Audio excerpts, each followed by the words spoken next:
Vô thượng thâm thâm vi diệu pháp, bá thiên vang kiếp nạn tao ngộ. Ngã kim kiên vắc đắc thọ trì, nguyện dạy Như Lai chân thật nghĩa. O Buddha and Bodhisattvas, Earth Store Bodhisattva, Venerable Shenhua, or Venerable Bhikshunis, or good advisors, Amitabha. Chư Phật Bồ Tát, thưa Địa Tạng Bồ Tát, thưa Thượng Tiên Hóa, thưa quý sư cô, thưa quý vị thiện tri thức mô Phật. Apologize for thank you.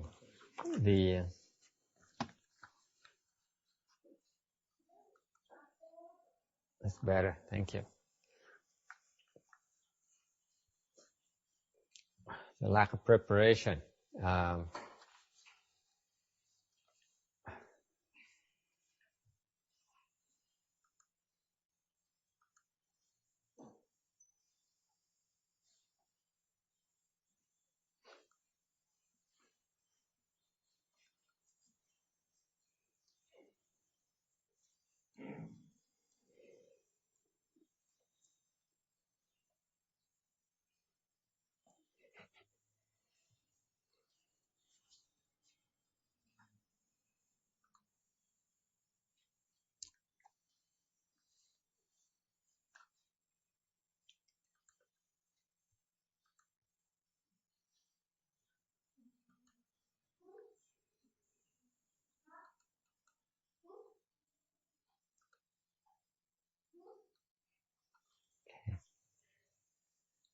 Shift F5.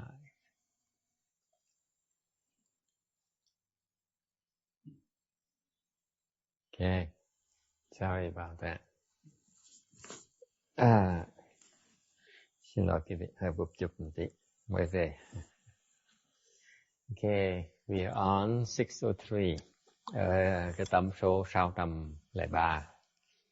We're still in the middle of talking about the hells, the various types of hells. There's hell called iron donkeys, cái loài địa ngục tên là lửa sắt, where when you have the privilege of getting there, then you have the honor of getting trampled to death by the donkeys. Nếu mà quý vị có được cái duyên mà tới cái địa ngục lửa sắt này, thì sẽ gặp được những con lửa sắt nó đè quý vị đến khi bị chết luôn. Nó dẫm lên người quý vị khi chết luôn. Or there's a molten brass hell, hoặc có nước đồng sôi. The brass is poured into the mouth and you burn to death. Đây là cái nước đồng sôi này vào địa ngục này thì mình được để nước đồng sôi vào miệng khi mình chết luôn. It kind of hurts.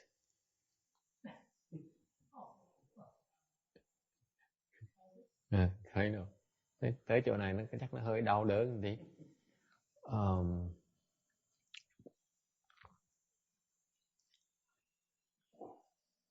Or there's embracing pillar hell, hoặc có cái ôm cột đồng địa ngục. For the people who have high level of sexual desire, cái địa ngục này là đặc biệt cho những người mà cái tình dục nó hơi cao một tí, hơi thích cái chuyện đó một tí. Once they get here, they see a pillar. There's a pillar, có cột đồng ở trong cái địa ngục đó. Mà khi người ta tới, ta nhìn cột đồng, ta nhìn có cảm tưởng thấy cột đồng là thấy cái hình tượng của cái người mà người ta thương lúc mà còn sống. So the person arrives at this hell here, and one look at this pillar here. The pillar in the pillar, they see a person they're in love with. They have intense sexual desire for when they were alive. Could be a wife, could be a husband. Có thể chồng mình, hoặc có thể vợ mình, hoặc là có thể bồ mình.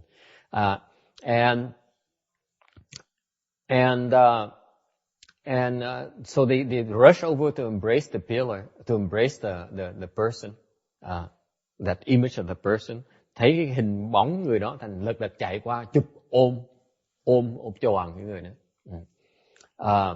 And the pillar is on fire, and therefore sets this person on fire, burn this person. Thì tới ôm cái cột này, cái cột đồng này làm đốt cháy mình, da thịt mình cháy xèo xèo, giống như là bánh khói vậy đó.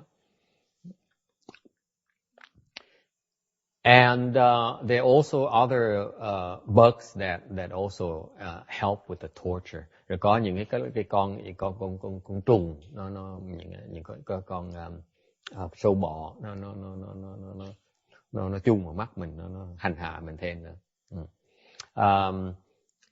The feature that you need to be careful about here, about the nature of these hells, is that each day we suffer thousands upon thousands of death and birth. Cái đặc biệt mấy địa ngục này á, là cái cực hình đó, là làm cho mình chết, mình bị tra tấn, bị hành hạ cho đến khi mình chết luôn. Chết xong mình được sống lại, xong chết tiếp tục. Mỗi ngày sống chết như vậy, cả ngàn, cả 10.000, cả ngàn, cả vàng lần. Okay? The message here, make no mistake about it. Phải hiểu rõ như vậy này. Một cái mình sung sướng trong giây lát trong cuộc đời này ấy, mình trồng cái nhân để mình rớt xuống cái địa ngục đó, là một cái phút giây lát sung sướng bây giờ mình có đó. Là mình được cái quả sau này sẽ được tra tấn cả vàng, cả vàng ngàn, vô số kiếp.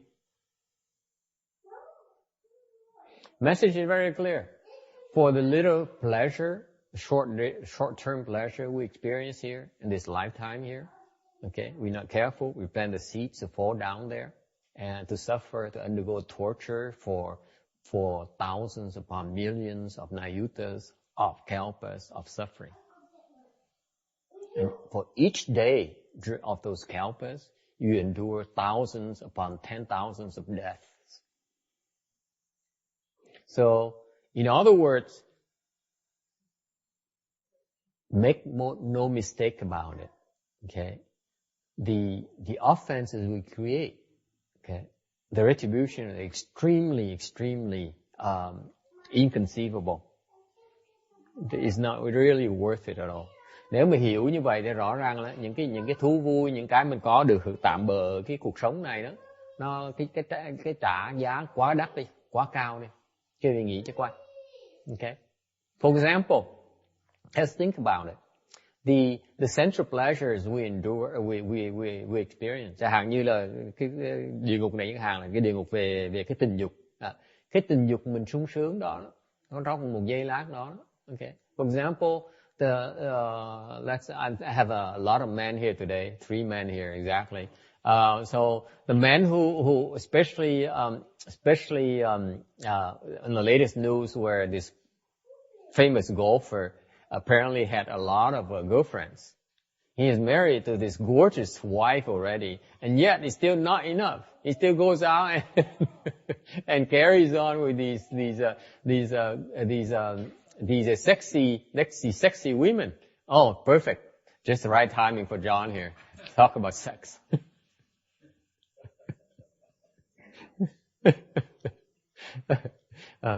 Chẳng hạn như trong cái báo chí bây giờ người ta kể chuyện cái ông mà đánh golf, biết đánh golf, chơi golf, cái gì biết chơi golf, Kisco biết chơi golf không? Cái cầm cái que sắt nó quýnh cái trái banh nhỏ nhỏ đó. Cái đó là cái thể thao mà làm nhiều tiền nhất cái xứ này đó, trong thế giới này. Là cái ông mà chơi golf nổi tiếng nhất của thế giới này, giỏi nhất thế giới này là ông một năm làm cả $100 triệu luôn đó. Okay. Thì ông giàu có, ông có nổi tiếng rồi, mà ông cưới một vợ đẹp dễ sợ, vợ ông đẹp dễ sợ, yêu chồng, thương chồng dễ sợ, trung thành với chồng lắm, mà ông vẫn chưa đủ, ông đi kiếm bồ. Bây giờ ông loại ra là ông có mèo mỡ tùm lum tà lá, mèo toàn mèo cũng là xinh, cũng là ngon lành dễ sợ lắm. Rồi bây giờ bị mèo tố. Mèo làm tiền, bây giờ mèo tố. So this guy here, he has all these beautiful women, and he enjoyed those things, and now, for cheating on his wife, carrying on behind his wife's back all these years, he planted the seeds to go down here. No two ways about it. Okay. Những cái người đàn ông á, tôi nói riêng đàn ông, nói ví dụ ông người này thôi. Những người đàn ông á mà chuyên môn đi lăng nhăng với phụ nữ khác mà không phải là vợ của mình á.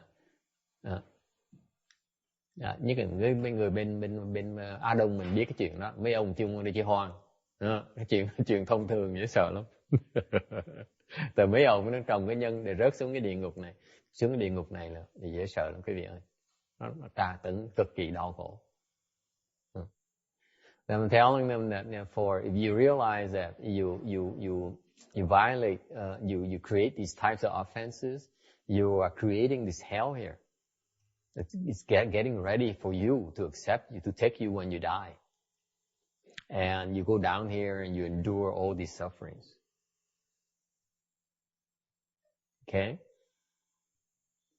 So if you have that kind of timing, you have that kind of perspective, you see people's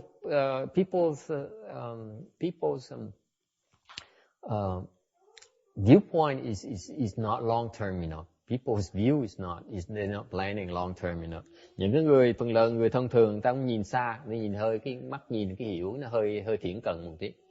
Chỉ nhìn thấy cuộc đời này thôi, họ không hiểu được sau cuộc đời này còn có những cái hậu quả mà cuộc đời mình tạo ra mình phải trả. Yeah. People don't realize that for all the offenses you create, all the karmas you create, all the offenses we create this lifetime, there is a retribution for it. Okay? If they have that kind of outlook, I'm sure they think twice about making these types of mistakes. Okay? Hiểu như vậy thì chắc là có cái hành động nó khác.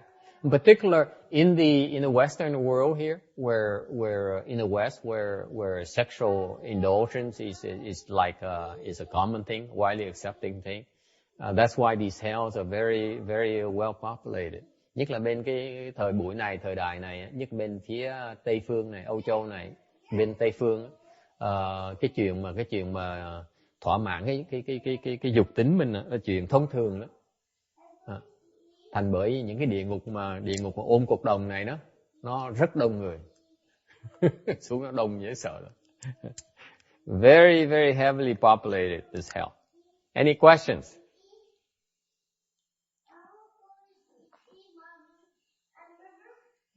The flowing fire hell, có cái loại lửa tuôn địa ngục, also known as a great crying hell, cũng gọi là đại khóc. Tại vì người ta tới đây, ta gào thét, ta bị tra tấn đau khổ quá, người ta chịu, người ta khóc, ta gào thét.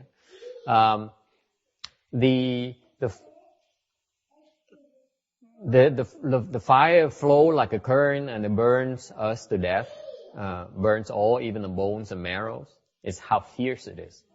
Cái lửa nó nóng nó đốt luôn cả xương, cả tủy luôn. You know that when we cremate here in this country, most of the bone is not burned. Lúc mà mình đốt hỏa thiêu ở cái xứ này á, là lửa nó đốt khoảng chừng 2-3 ngàn độ Fahrenheit á, cái xương vẫn chưa cháy nha. Rồi xuống cái địa ngục này xương lửa nó nóng đến độ nó đốt cháy xương tủy mình luôn. Lửa dưới cái nó lớn như vậy.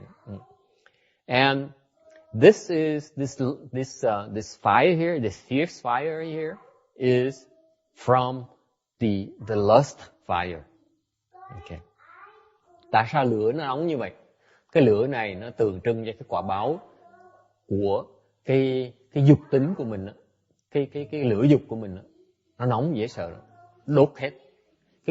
Cái lửa dục của mình nó nóng đến độ nó có thể đốt, nó phá hết tất cả những cái gì mà mình có. What is the message here? The connotation here is that the lust fire we have is so strong, so fierce, it can burn anything that we have, all the assets we have, including our body, which is one of the most, the things we prize most. The lust fire can burn it. and destroy it. Okay? Why is that? In other words, engaging in sexual desire, sexual gratification, shortens your life.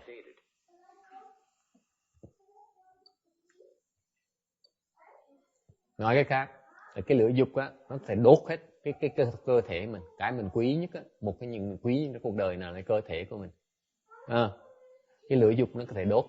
Nói xa vời hơn một tí là thỏa mãn cái tình dục đó, nó sẽ làm cuộc đời mình nó ngắn lại. So indulging in sexual gratifications shortens your life. Okay.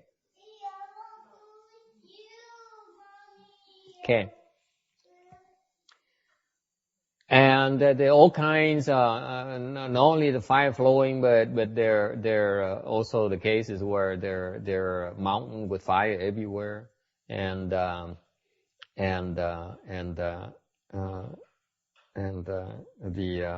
guards abuse and mistreat the prisoners and torture them and kill them with their iron pistols. This has come from harassing and tormenting 10,000 people when in the human realm. Cái này là tại vì lúc mình còn sống trong cõi người á, là mình làm khi người ta điêu đứng, làm rất nhiều người điêu đứng. Okay. Any questions, comments?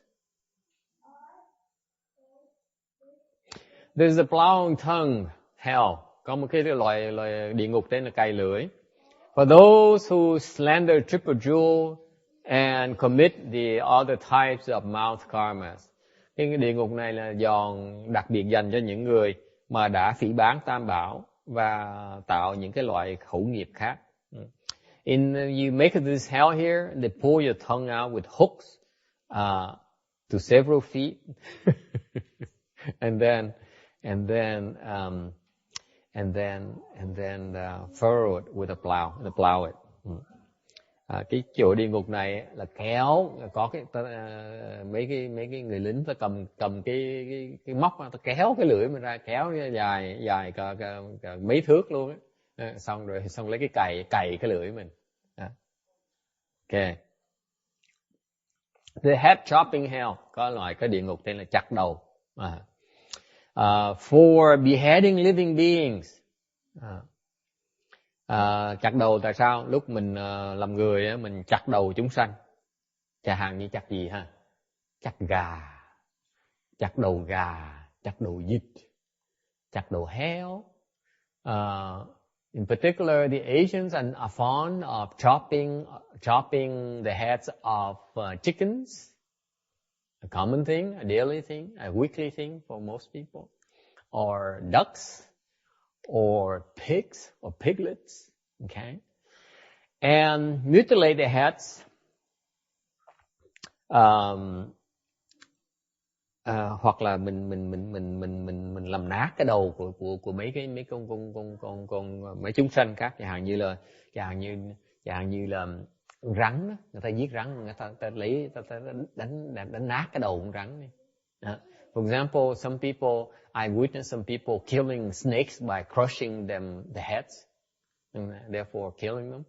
Okay. When I was young, I witnessed a young guy killing a diamond snake, a long snake with diamond on his head, diamondback snake, very poisonous. And the way he killed that snake is he stepped on his head and then he goes like this for 10 minutes. And the snake was going like. Lúc tôi còn trẻ, hồi bên Huế, còn ở Huế, gặp cái người thanh niên trẻ đó, gan dễ sợ lắm. Giết con rắn là rắn hồ mang đó. Nó to, nó dài, nó to như này. Nó dài, mà ông giết bằng thế nào? Ông lấy cái chân ông đạp lên đầu con rắn, xong ông nháy qua nháy lại. Cái con rắn nó cũng, lưng nó cũng quay qua, quay lại.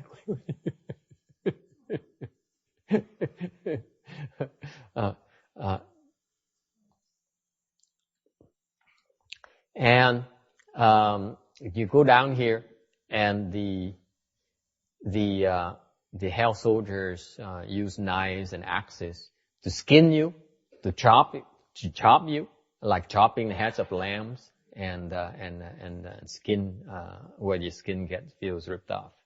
Okay, đó là những cái tra tấn sơ sơ phải biết những cái chỗ mà mình có thể tới trong tương lai. Đó khi biết để mà chuẩn bị. These are the various places for us to go and take a look down the road. So do not be forewarned. Burning feet, cái loại địa ngục mà đốt chân. Where the fire is applied to the feet, the surface of your feet is covered with burning charcoal. Chẳng hạn như là bắt lấy mấy cái than mà còn nóng đó, đốt cái chân mình. Wherever you set the foot, where you step on, that's you stepping on you may see it as flat terrain. As soon as you step your foot on, that's what perceived to be flat terrain. Actually, blazing fire spring up. Nhiều khi có chỗ mình cứ tưởng đó, cái chỗ là đất trống, đất bằng, mình bước chân lên một cái, bộ như cái đất nó biến thành lửa, nó đốt chân mình. This is for putting live living beings into fire. Cái này là tại vì lúc trước á mình nướng chúng sanh. Chẳng hạn như lúc tôi hồi nhỏ, I remember when I was younger in Vietnam, when we lived by the seaside, the city named Nha Trang. Hồi nhỏ sống ở Nha Trang á, thì ở Nha Trang á là thích ăn đồ biển. So we used to love eat seafood, especially some kind called blood clams, nhất là loại sò huyết á. Ngon dễ sợ, tại mình đốt than lên xong mình để sò huyết lên đó. Cái bắt đầu con sò nó còn sống, bắt đầu nó chết, nó hở miệng ra, cái nước, cái máu nó chảy, nó phọt ra, xong mình ăn, mình nhọt một vài giọt chanh, rồi mình hút cái nước, xong mình ăn, ngon lành dễ sợ. I remember as younger, I still remember this image because that experience is incredible. I used to live by the seaside where we burn some charcoals and then we grill some blood clams. They're about the size of 2 quarters. Okay? Size 2 quarters, this big, this round. And then you burn it, you put it on charcoal long enough, and the clam, it dies and it opens up, and then you see its blood spilling out. It's kind of reddish. And then you open it up, and you squeeze a few drops of lemon juice, and you eat it. It's incredible. It's very, very good. So fresh. Okay? So you know, I do have affinity with burning feet hell here. Nói cái gì biết là tôi biết là đọc cái này mới nhớ là những cái cảnh đó, mình biết là mình có cái duyên để tới viếng cái địa ngục này trong tương lai. Or maybe you throw living beings to burning charcoal and burning sands and this thing, deviant sex with others' wives. hoặc là lâm tình bậy bạ với vợ người khác. Okay. Or left home people who dwell away places and break precepts. Hoặc là những cái người xuất gia mà vào ở những cái đạo tràng đó, rồi xong rồi phá giới trong cái đạo tràng đó, phạm giới trong cái đạo tràng đó, và tạo cái nhân để xuống chỗ này. Okay? I'll tell you, really, frankly speaking, the left home people, the hells are kept very busy thanks to the left home people. Nó thiệt những cái địa ngục nó đông lắm, mà tại nhờ những cái người tăng ni chúng mình tới viếng thăm họ. The eye-pecking hell, cái loại địa ngục ta ăn mắt. Where you're there and all of a sudden the vultures appear and they claw you and then they gouge your eyes out and they eat you eat your eyes, they drink your eye socket fluid, and then next they crack their skulls, and then drink your brain fluids. Your brain fluids. Cái chỗ địa ngục này là có những cái con chim ưng. Vulture, what's vulture in Vietnamese? No one knows. I have no more Vietnamese translator here ngày hôm nay. Cái loại có những chim ưng mà mình mới tới cái địa ngục này, cái chân nó bay tới, nó lấy hai cái móng tay sắt nó chụp mình lại, mình cả cứng mình đùng đầy được, xong nó lấy cái mỏ sắt nó móc mắt mình, nó ăn mắt mình, xong nó uống nước ăn mắt mình ra, xong nó ăn nó chưa đủ no, nó làm bể cái sọ mình, xong nó uống não với nước của não rồi. Okay. Retribution for stupid karmas and drinking karmas. Cái này là cái quả của làm những cái chuyện ngu si và những chuyện uống rượu. Uống rượu là tạo cái quả này.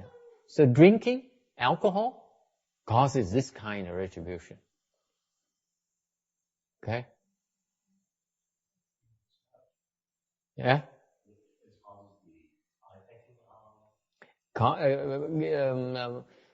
Gives you a ticket to visit this hell in the future. Yes.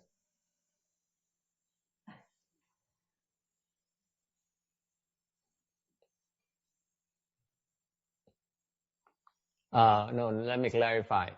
Giving alcohol to someone else to drink. See that? The Chinese is more precise than the English. Okay. Giving a drink to others. Alcoholic drinks to others. Cái này là tại mình, chẳng như mình mời người ta tới nhà, xong rồi mình mời ta uống rượu đó. Cái tay mình đưa ta uống rượu đó, mình tạo cái nhân để mà trong tương lai mình tới tiến cái địa ngục này. Okay? Yes. Yes, bartenders, absolutely. Thank you. Những người đi chứ đây cái xứ này nó có những cái xứ là chuyên môn đi bán rượu này đó, mấy người đi bán rượu đó, mấy người đó là chuyên môn đó. Stupidity is because giving alcohol, okay, is associated with making someone else lose the clarity of mind.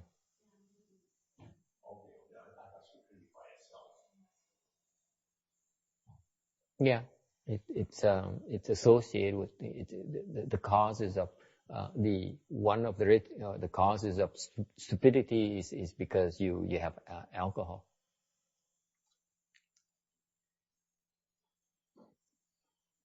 Okay, so so there's an association between stupidity and this kind of hell where you create stupid karmas, then in the future you go to the eye-pecking hell. Another means is the alcohol. The other means is that you insist on creating stupid karmas. Okay. Yes.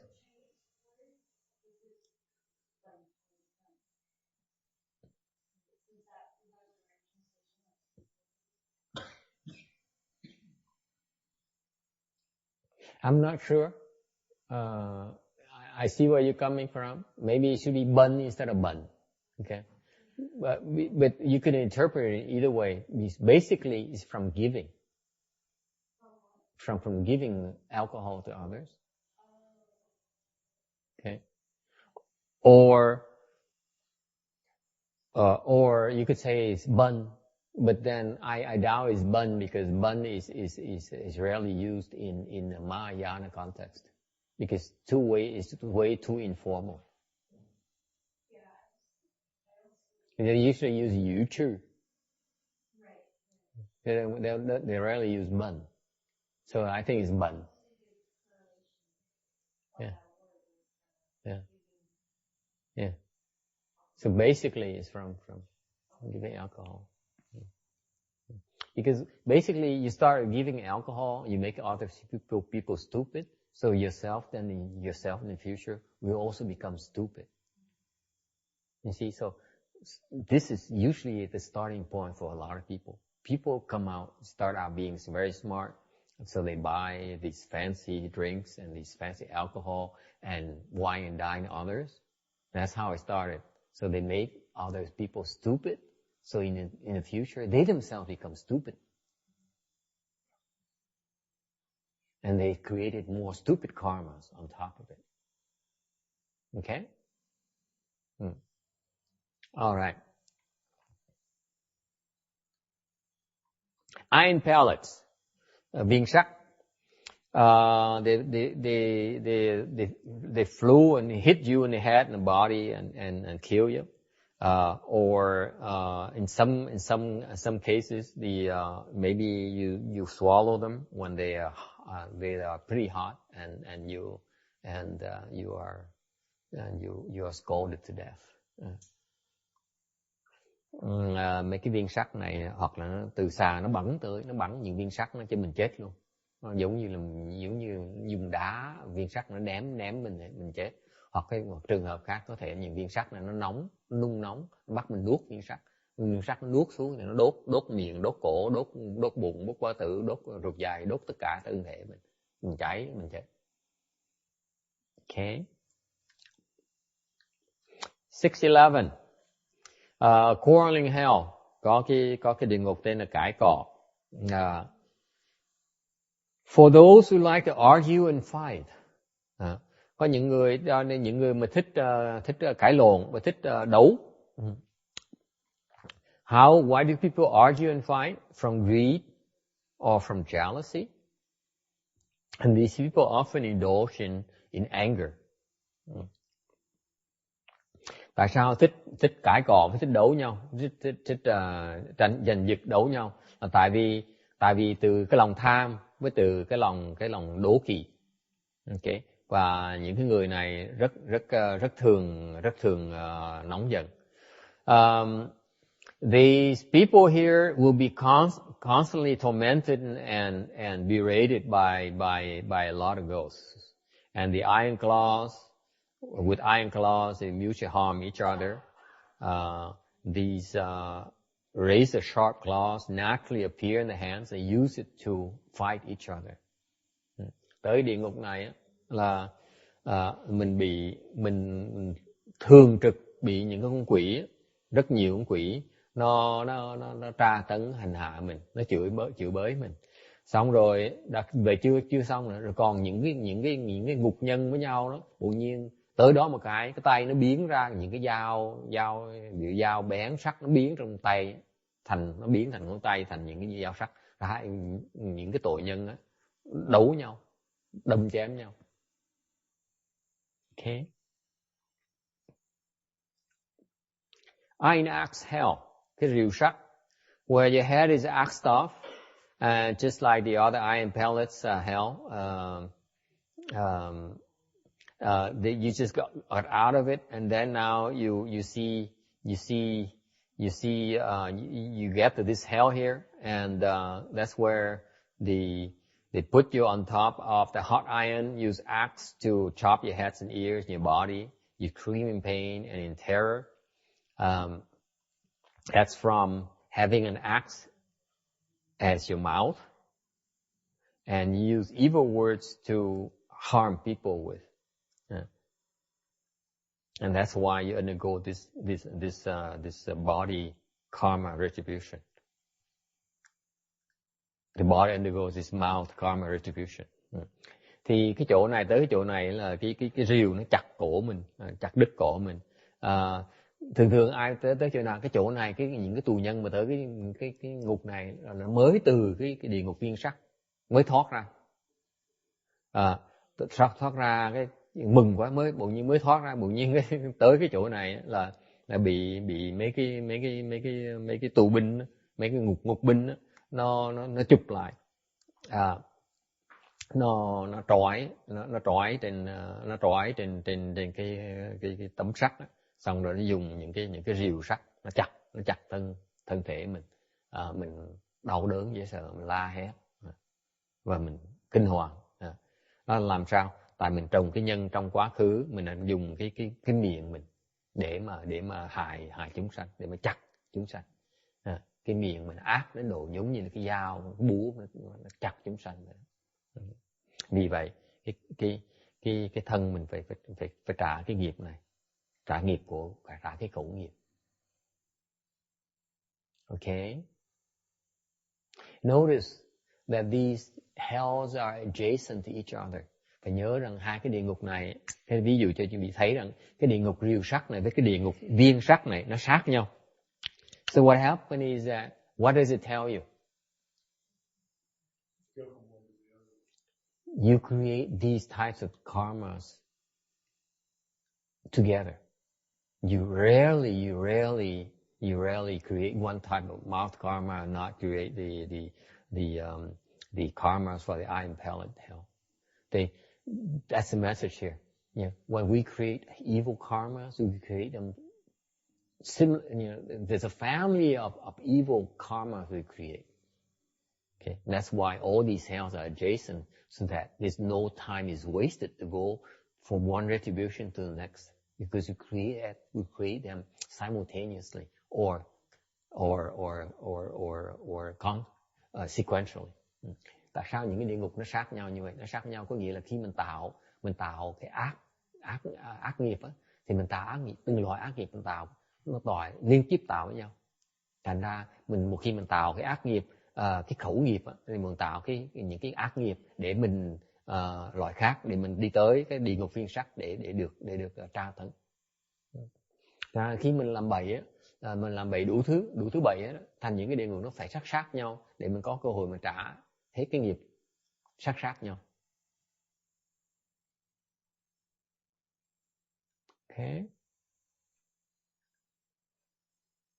So this is, I thought I mentioned that because it's not only, for example, you think about it, like when you cheat on your wife. So what do? You give alcohol to someone else to your girlfriend to drink while you cheat on your wife. Okay. And you lie about it. Also, all these karmas, that's why all these hells are next to each other, or we make sure we go from one hell to the next to undergo all those retributions. Như ví dụ, những người ta làm bậy á, mấy ông nhà hàng người ta đi chơi hoang, tức là đi chàng mấy bà đi cắm sừng mấy ông chẳng hạn. Thì trong lúc cắm sừng chồng mình á, thì trước cắm sừng thì cho uống rượu cái đã, sẽ mua rượu cho người ta uống. Rồi xong ông này nhắc ông da trắng nhắc về lúc mà về mà vợ hỏi ông hỏi đi đâu thì nó láo với chồng, nói là ngày này đâu có đi đâu.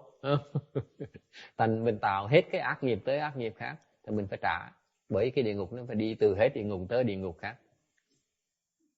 Okay. A hell called much hatred. Cái loài địa ngục tên là giận nhiều. For people who like to get angry, to thrive at getting angry, like Joseph, where the fire of hatred burns your inside. Những cái người mà thích nóng, thích giận. Càng như tụi Atula, như thằng nhóc đó là Atula, nó thích giận dễ sợ lắm. Là nó tạo cái nhân để xuống cái địa ngục này.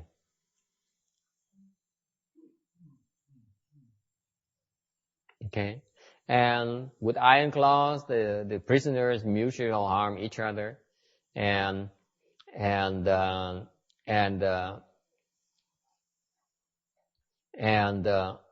it's funny how people here, they have a mind of blaming each other, blaming the other for oppressing yourself, and therefore you retaliate, and both of you then both sides get angry. Tới cái địa ngục này là những cái tội nhân á, là tới một cái là nhìn người ta một cái là trách người ta là tại sao đàn áp tôi. Rồi bỗng nhiên cái dao nó mọc tay nó thành cái dao, xong hai người đấu nhau, xong hai người bây giờ sanh cái ý là đàn áp lại để trả đũa lại, tại hai bên đàn áp nhau, đâm chém nhau, rồi nổi giận nhau. Không bao giờ ngưng hết. It never ends. The cycle doesn't stop. Okay? 614. Earth Store Bodhisattva said, Humane one, such is the unlimited number of hells within the iron ring. In addition, there is a hell of crying out, the hell of pulling tongues, the hell of dung and urine, and the hell of brazen locks, the hell of fire elephant, the hell of fire dogs, the hell of fire horses, and the hell of fire oxen, the hell of fire mountains, the hell of fire stones, the hell of fire beds, and the hell of fire beams.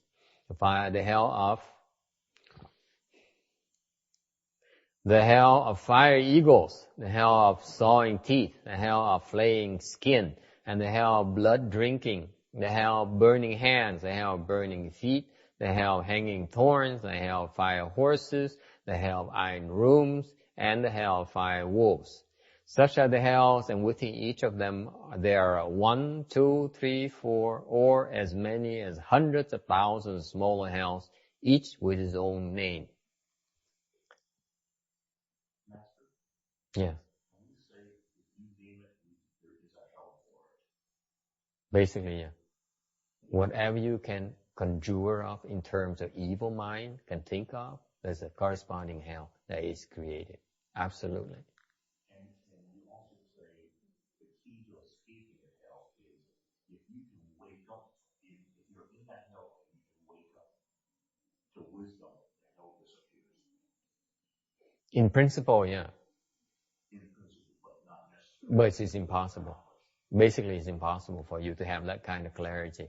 The nature of the hell is that your mind is totally dark.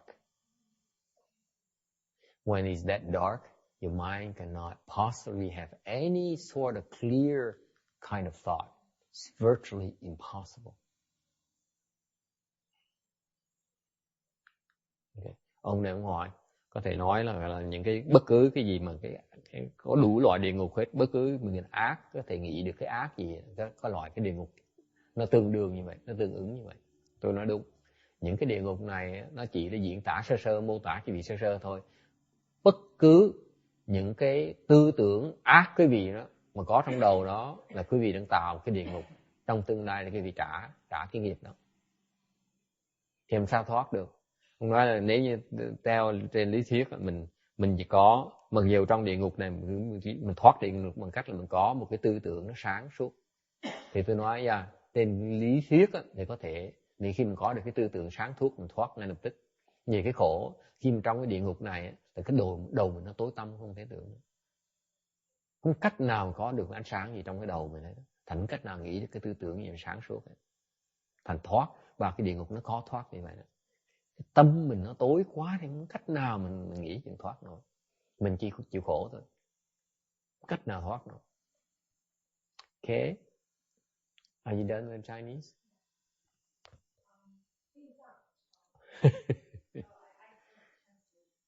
Okay.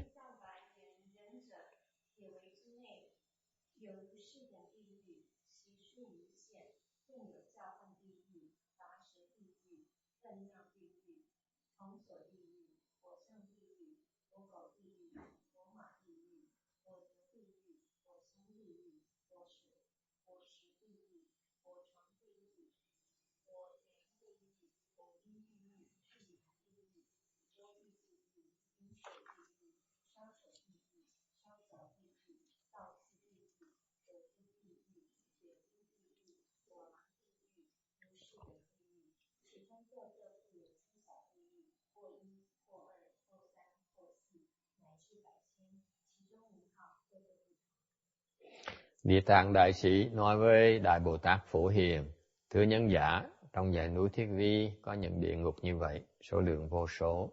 Lại còn có địa ngục kêu là địa ngục rút lưỡi, địa ngục phẫn dại, địa ngục xích đồng, địa ngục voi lửa, địa ngục chó lửa, địa ngục ngựa lửa, địa ngục bò lửa, địa ngục núi lửa, địa ngục đá lửa, địa ngục giường lửa, địa ngục cầu lửa, địa ngục chim ưng lửa, địa ngục cưa răng, địa ngục lột da, địa ngục uống huyết, địa ngục đốt tay, địa ngục đốt chân, địa ngục đâm ngược, địa ngục nhà lửa, địa ngục nhà sắt, địa ngục sói lửa.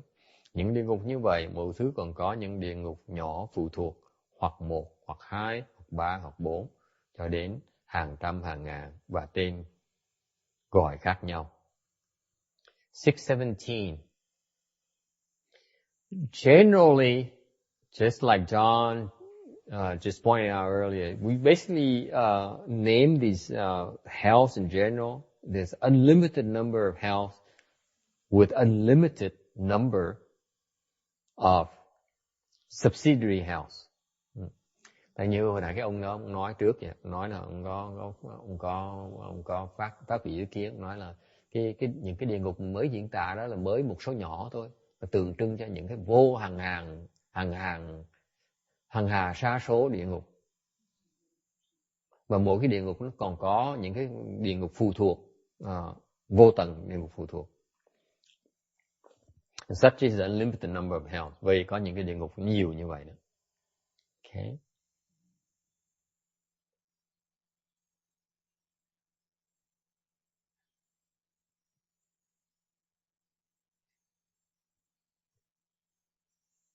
Okay, any questions?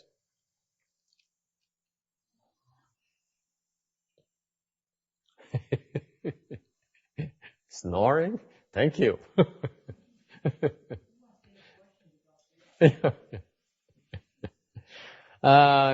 Go through some of these hells here. 618, the hell crying out. Địa ngục chao hoài, địa ngục, địa ngục kêu la. They inside 18 hells. There are 8 cold hells.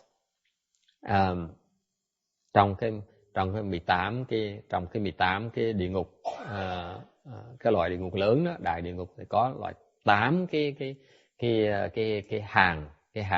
hàng địa ngục, cái địa ngục lạnh, 8 cái địa ngục nóng. So the 8 hot hells, 8 cold hells. In the 8 hot hells, the 4th hell is called the hell crying out. Cái loại cái địa ngục mà nhiệt, địa ngục nóng á, cái loại thứ 4 á, cái địa ngục thứ 4 của địa ngục nóng á, là tên gọi là địa ngục kêu la. Rất ồn ào, tại vì suốt ngày suốt đêm là mấy cái tội nhân là cứ la thét kêu gào thảm thiết ngày đêm. So these prisoners are tortured day and night. That's why they scream and in agony day and night. Where the prisoners are put inside a large cauldron to be fried, to cooked or to drown. Những cái người tù nhân được thảy vào trong những cái nồi nấu rất là lớn để được chiên hoặc là được luộc, hoặc là để mà chết đuối. From evil acts arising from anger, hatred, harboring poisonous minds and deviant views. Nhân nào? Từ cái nhân là những cái nghiệp ác, những cái ác nghiệp mà nó tạo ra từ cái tâm giận, tâm thù, cái tâm ác độc, và có những cái tà kiến. Okay. Nhất là những cái tà, những cái ác nghiệp mà từ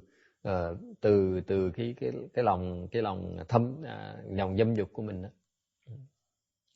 So especially for evil karmas from lust and love. Okay.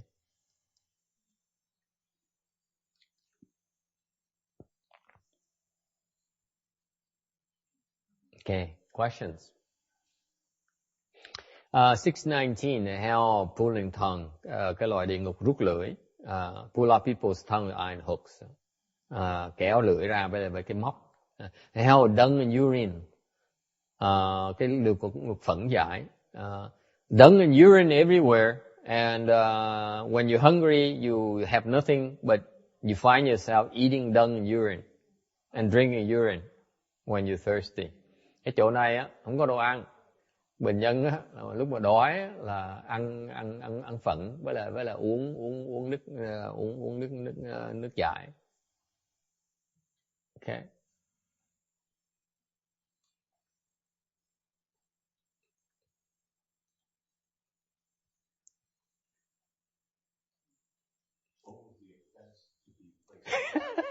I'm waiting for that question.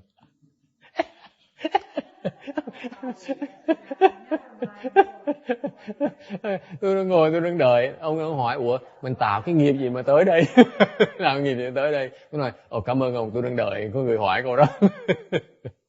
What offense do you think?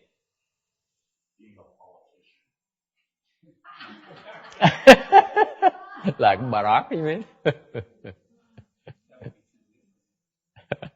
ông nói là tài làm chính trị. Ông kia ông trả lời nói chính trị như đâu có dễ vậy. Cái gì còn nhẹ quá. Right. This is from. See the keywords. You haven't read these things. The clues. Đọc cái này quý vị thấy là có cái nó gợi ý cho quý vị. Hungry. You're eating dung and urine when you're thirsty. You eat dung when you're hungry and you're thirsty. So what happens? It has to do with your hunger, the way you're eating and drinking habits. What's that gluttony? Gluttony and those bad drinking habits. Excessive drinking. It's all included with the gluttony. Germans say fressen and zappen. Yeah, that's true. Well, you need to spell it out for people sometimes. Thành ra cái làm sao mà tới chỗ này, tới nhà tại phải tham ăn. Lúc mình đói á, chỗ này mình đói á, mình ăn phải ăn phẫn. Mình tham uống. Thành lúc mà chỗ này đói á, là mình phải uống nước giải, uống nước đái. Okay? Gluttony, tham ăn tham uống. Okay? The hell of brazen locks, 620. Cái địa ngục xích đồng. Cái chỗ này có nhiều cái đồng xích nhiều dễ sợ, nó cột mình lại, cột nó cực cái cổ, không cừ quậy được. So lots of iron locks tie you up by the neck. And each day and night you go through a lot of deaths. Mỗi ngày mỗi đêm mà chết, sống chết nhiều lần dễ sợ, cả vạn lần, 10 vạn lần. This is from what kind of offenses you created? Are created? Làm cái tội gì? Làm cái nghiệp gì để ra tới cái địa ngục này? The 7 kinds of disciples of the Buddha and the 96 kinds of Brahmins claiming that improper dharma should be proper, proper dharma should be improper, and break like the precepts of failing to repent after a long time.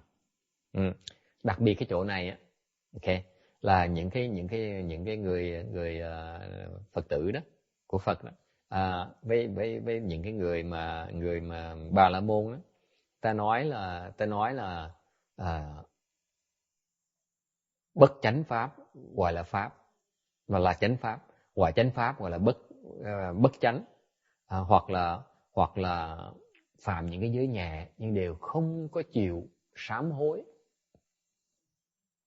cho kịp. Okay. Interestingly, last weekend we talked about another Dharma assembly where, hey Janice, were you were invited to go to a certain Dharma 3-day assembly this weekend? Okay, I'm a well-known master there. Why did you not go?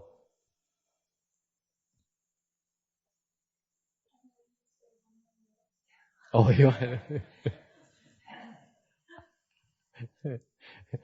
có cô đó, cô cuối tuần này được mời tới tham dự cái đại hội 3 ngày đó, là hỏi mà cô không đi, hỏi tại sao không đi, nó muốn ở nhà, nó nghỉ, tại một ngày nó lái xe 2 tiếng đồng hồ, một ngày lái 4 tiếng đồng hồ đi làm việc thôi. Nó muốn ở nhà nó nghỉ. Okay. Let me tell you.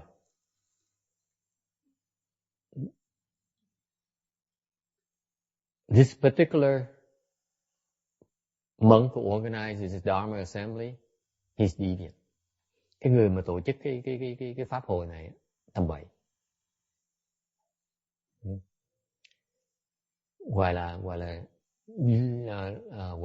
mượn cái danh của chánh pháp, mượn cái danh của ông thầy mình để đi làm tiền, để mà đi làm lấy tiếng, với là để mà lấy đồ của cúng dường. Đó là xuống cái địa ngục này. Là cái mà gọi là xuyên tạc cái chánh pháp, cái mà gọi là mình tới cái lò chánh pháp, mình học chánh pháp, học toàn chuyện tầm bậy không, rồi đi ra nó nói tôi từ cái lò chánh pháp tôi tới, tôi ra tôi luyện, thành ra cứ đi theo tôi là được an toàn. Là xuống cái địa ngục này. It's very appropriate because this particular person here came to a Mahayana teacher, a very well-known Mahayana teacher, and then learned. I mean, he's so well known to be, a patriarch of Mahayana, and therefore his disciples are of that kind of label. Okay, and because of his master's reputation, this guy here uses his master's reputation. You see, I'm a level disciple of this monk, this famous patriarch. And therefore, if you learn, you cultivate with me, you're cultivating the proper dharma from my masters. Okay? That's this particular kind of karma that he's creating. He has deviant, he's teaching deviant karma, dharmas, and claiming, and by indirectly claiming he learned it from his masters, this famous Mahayana master. Okay, he's doing this particular kind of karma. Ông thầy này á, mà cứ vừa cái tiếng, ông sư phụ ông là nổi tiếng là đại pháp sư, mà nổi tiếng là tổ sư bên chánh pháp nữa. Thành ra không học chánh pháp mà không hiểu chánh pháp, đem ra dạy Phật tử, dạy tầm bậy tầm bạ, dạy toàn tà pháp rồi.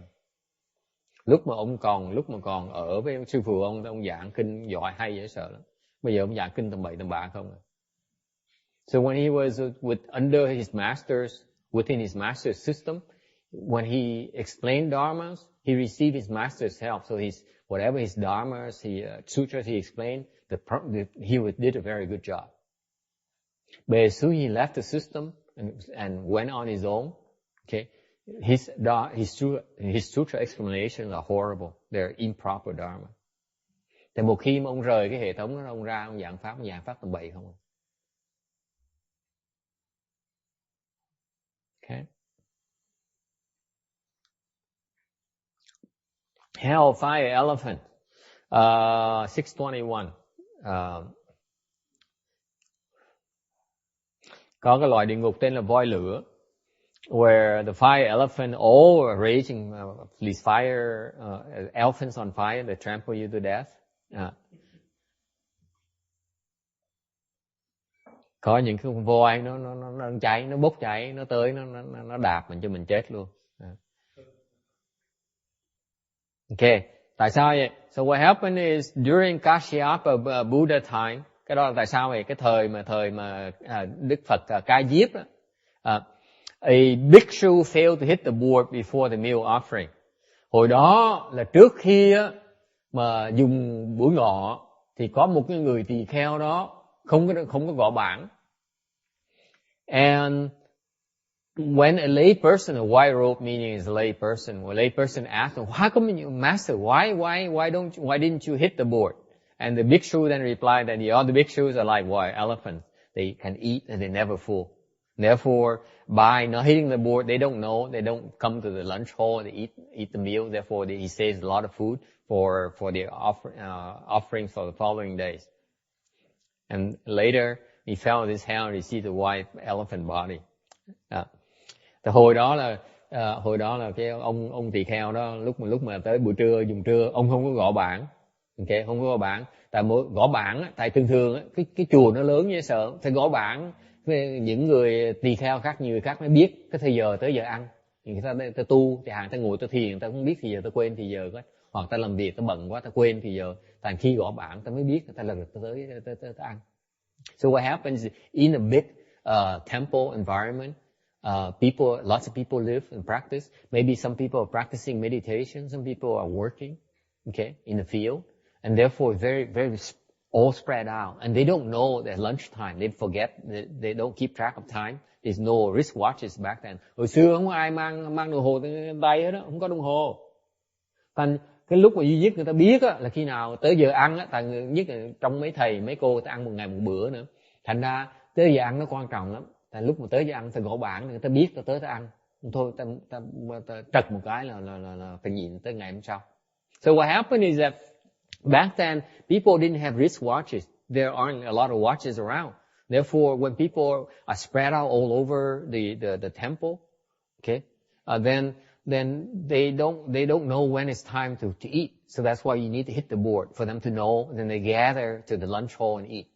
If they miss it, then a lot of them are monks and nuns. And then they have to wait until the next day and have to go hungry for one day.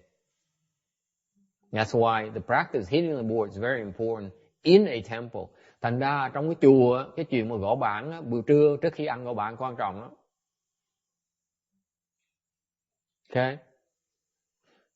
That's why when I started coming here and I sort of reminded people that they need to hit the board to help me out a little bit, because if you don't, I will in the future become an elephant or something like that. And follow his help. Tại lúc mà tới đây tôi cứ nói nó xa nó gần nó lui nó tới hoài mà quý vị cứ quên hoài. Cứ mỗi lần bữa ăn trưa mà không gõ bảng á, mà có bữa pháp hồi á, có tôi ở đây mà không gõ bảng á, ăn trưa mà không gõ bảng á, là trong tương lai tôi sẽ xuống tôi viếng cái địa ngục này đó. Ok, cái này là thầy năn nỉ quý vị, thầy nói cảm ơn cứu thầy với. This is something you need to help me, okay? I can't help it. This is what you can do for me. Không gõ bảng thôi là tôi lãnh đủ. This falls upon the head of the temple head. Is the person who undergoes this retribution. Cái người mà người thủ lãnh sẽ bị cái câu quả này. Okay? So all of you, những người khác mà tới chùa như Mexico đó vẫn an toàn, không sợ. Chỉ người đứng đầu mới lãnh đủ thôi. Okay. So the other monks and nuns are still safe. Only the head monk and nun are in trouble. How often do you hear this is temple? I was in my Vietnamese temple, master's temple for several months. Not a single time they ever hit the board. Hồi lúc mà tôi ở với ông thầy, ông sư phụ tôi, ông Thích Mạng Giáng đó, ở mấy tháng trời, 7-8 tháng, 8-9 tháng. 8-9 tháng trời, không bao giờ gõ bảng. Không bao giờ gõ bảng. Yes. Oh, we eat all the time. We ate all the time. It's not lunch is not a big deal. But I'm saying, even so, you know, when we eat at meal time, we need to hit the board at lunchtime. Because not only for the people alive, also the invisible being as well. They know that it's time for them to come and accept the offering and eat with us. Tại không phải riêng những cái người, những mình không nha, còn những cái chúng sanh khác mà vô hình nữa đó. Lúc mình tới mình dùng trưa như vậy thì họ tới họ ăn được, họ cũng có cái cơ hội họ dùng trưa ăn với mình nữa. Lúc đó họ mới được biết họ tới thôi. Okay? I keep on playing this thing here. Yes. I have a question. Can we go back to slide 617? 617, yes. Yeah, all the Chinese characters down there, did we get a chance to explain that? Mm-hmm.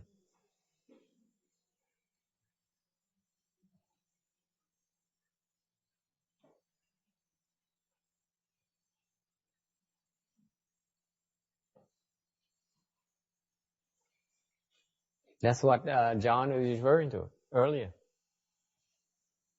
It's basically all these hells are manifestation of our evil mind. Our evil mind created all these hells. Without an evil mind, there's no hell. That's what John alluded to. Is it clear? Hỏi là cái phần mấy chữ tàu sao ông giảng tới nó đâu cần giảng, tại hồi nãy đã nói rồi. Hỏi cái ông kia ông hỏi là tại vì cái tâm mình ác á, thì cái địa ngục nó mới tạo ra, cái tâm ác nó tạo địa ngục. Nếu tâm không ác đâu có địa ngục đâu. Cái lý do duy nhất mà có địa ngục là tại tâm mình ác quá, chúng sanh tâm ác quá.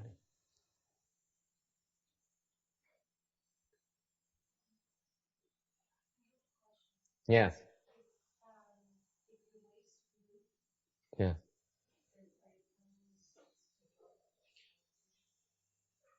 Depends on what kind of food you're wasting and where you're wasting it. Okay. So for example, if you waste food at home, it's not a big deal. You're safe, right? But you waste food at the temple, your losses are big time losses. Because at home is your own food. At the temple, okay, the food is a lot more expensive, blessings wise. So you have to be careful around the temple. Hỏi là nếu mà phí phạm đồ ăn thì sao? Tôi nói giảng là nếu ở nhà phí phạm đồ ăn không sao, tại cái đó là của mình. Tới mà của tam bảo của chùa mà phí phạm đồ ăn của chùa là nặng lắm á, là cái thiệt thòi nó lớn không thể tưởng được. Chẳng hạn như tới vào chùa, for example, you go to a temple, you take that plate of food, tới chùa nhà hàng mình ăn, thấy đồ ăn ngon lành, mình lấy một cái dĩa ăn lớn mình ăn, and you eat, and then you find yourself getting too full, you can't eat anymore, you can't stuff yourself anymore. Hoặc là ăn ngon lành sướng quá, ăn đã xong tự nhiên cái bụng nó no quá rồi, ăn không nổi nữa. At home, what do you do? You throw in a garbage, right? Garbage can. That's what you do at home. That's what I used to do. Okay? Hồi trả vì mình tới ăn thì thường ở nhà mình là gì? Nếu mà ăn no như ăn nổi nữa thì mình vất trong thùng rác cái gì? Okay? Thì đâu có gì ghê gớm đâu. Đó đồ ăn của mình vất trong thùng rác được. Okay? Tại mình không ăn mà. What happens is at home, the food you cannot consume. You are the only person, your family is the only person who can consume the food. So it's not a big deal. But at the temple, the food you're not consuming, other people can also consume. So you're depriving a lot of other living beings from consuming that food. Therefore, the offense, the consequences are much graver. Ở chùa nó khác. Ở chùa là tại vì cái đồ ăn mình không có dùng đó, mình không có ăn đó, thì người khác có thể ăn được, những chúng sanh khác có thể ăn được. Không phải chúng sanh khác mà vô hình, hữu hình mà vô hình tới không ăn được nữa. Remember, the food in the temple is consumed both by people with form as well as people without form, living beings without form, invisible beings. They come here and eat as well. So the food is for consumption of a lot more people. Ở đây cái đồ ăn á, trong chùa đó, cho nhiều chúng sanh xài hơn. Okay. And therefore, and also the blessings for eating the food at the temple are much greater than the blessing you would require to eat at home. Cái phước mà tới ăn của chùa đó là cái tổn phước lớn hơn nhiều là phước ở nhà.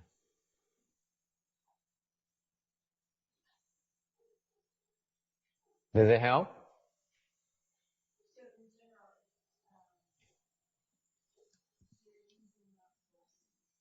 Yes, but the things you use, the things you use at the temple are a lot more expensive blessings wise. So you have to be careful. It's not only food, but everything you use at the temple, whether it's a drop of water to paper napkin, all those things, you have to be very careful not to waste it. It's your blessings you're wasting. Okay, and the things you use at the temple carry a much bigger multiplier than the one at home. Những cái không phải riêng đồ ăn không, mà những cái bất cứ những cái vật gì, những cái gì mà của chùa đó, nó đều tổn phước dễ sợ lắm. Tại vì những cái đồ của chùa đó, cái của tam bảo đó, cái giá trị nó cao hơn của tư gia mình. Okay? What if you bring your food home? Bring food home is not a problem. Does that change the state of that food? Or is it still considered as the temple food? If he wasn't able to bring it. You bring it home, you still are carrying those blessings home with you, and you don't want to waste them either. Okay? You got the food from using up your blessings anyway in the first place. So, ông ngoại chứ bây giờ I know what you're talking about. You still have an unused lunch bag. Today he had to go with me to go and pick up some audio equipment, and he ate about 1/4 of what was prepared for him. So that's why he asked the question, I imagine. Ngày nay ông nào cũng bận, ông phải đi giúp tôi đi lấy đồ, đi tới mua mấy cái đồ máy móc. Mà ông ngồi xe một cái, ôi trời ơi, mấy cái bà bới tôi nhiều quá. Đồ ăn ngon thiệt mà không cách nào ăn hết nổi. Tại bởi ông phải hỏi cho rõ, những giờ bà đã lấy nhận cái đồ ăn của chùa rồi, bây giờ đem về nhà phí phạm nó ra sao? Người giảng rõ ràng lắm. Đã nhận của chùa rồi đem về nhà cũng không được phí phạm nữa. Don't throw it away. Eat it. Okay?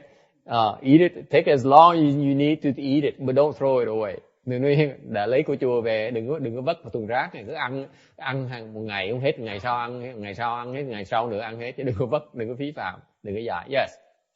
So if the blessings that we utilize in the temple are so costly, Yes. it's best not to utilize any blessings here at all.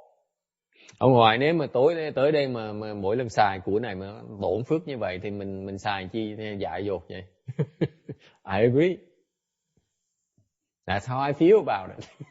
Why do you think I'm not eating? It applies to me as well. You think I'm exempt from this? Tôi đồng ý. Bệ tôi hỏi ngược lại, vì hiểu tại sao tôi tới đây tôi không ăn trưa. Là tôi cũng sợ thí mồ, mỗi lần ăn tôi tổn phước tôi. Yes? It's not funny, huh? Yes? Does this go to the principle of leaving the most minimal karmic footprint behind in our life? No.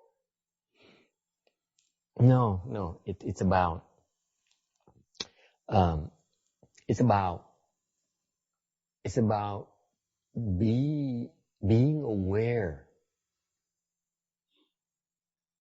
of your use. Understand that the temples are places that if you understand how to take advantage of the temple's dharma, you benefit big time from it. You don't understand it, then your losses are huge, are humongous. Okay? Ông hỏi như vậy, cái ý nghĩa là sao? Tại sao mình trồng người ta vào cái thế mà người ta có thể bị nguy hiểm? Thiệt thòi nó lớn như vậy, tại sao tạo cái hoàn cảnh để người ta được tổn hại như vậy? Tôi hỏi, cái này ý nghĩa nó là như vậy nè, để quý vị hiểu rằng á, cái chỗ tam bảo này, thường trụ tam bảo này, biết pháp á, thì lời không thể tưởng được, lời rất là lớn. Không biết pháp á, cái tổn hại nó cũng lớn không thể tưởng được. Nó song song với nhau. Phải hiểu như vậy, phải hiểu pháp á, bởi vì cái pháp nó quan trọng như vậy.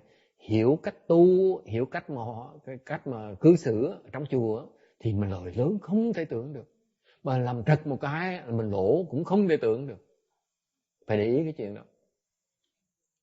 So it's important to understand that this is where understanding and knowledge and wisdom makes a difference. Okay, now, so far we agree. Are we on the same page? There's a two-edged sword. You know how you have to learn to use it properly. Phải hiểu là cái chỗ này là cái chỗ nguy hiểm lắm. Mình biết tu thì mình lời lớn không thể tưởng, mình không biết tu mình lỗ không thể tưởng được, ráng chịu. Okay? Vì vậy người xuất gia mình, quý thầy quý cô mình phải hướng dẫn Phật tử để người ta không bị lỗ lãi mà ta lời nhiều. This is where the monks and nuns come in. This is where there's their responsibility to teach you, explain things to you so that you can take advantage of that. So far so good. Hiểu chưa? Đó trách nhiệm của mình nghe quý sư cô. Mình phải giảng á, mình phải hiểu cái pháp để giảng cho Phật tử, để Phật tử ta tu đúng để người ta có thể tu được, có thể hưởng cái lời được. Còn nếu không mình hại Phật tử. I explained to especially the Bhikshuni in Vietnamese, I said in particular, this is our responsibility. When you open a temple, you also have to understand your responsibility of understanding the Dharma so that we can use the temple as a way to help all the people who will come to the temple. If we don't understand the Dharma, we don't teach the Dharma properly to all of those of you who come to the temple, okay, we are indirectly causing harm to you. Nếu mình không biết pháp, mình không biết dạy Phật tử, hướng dẫn Phật tử đàng hoàng, thì Phật tử tới chùa mình đang hại người ta. Trách nhiệm của mình. Thành cái chùa nó cái trách nhiệm nó nặng dễ sợ lắm. Không có chơi được.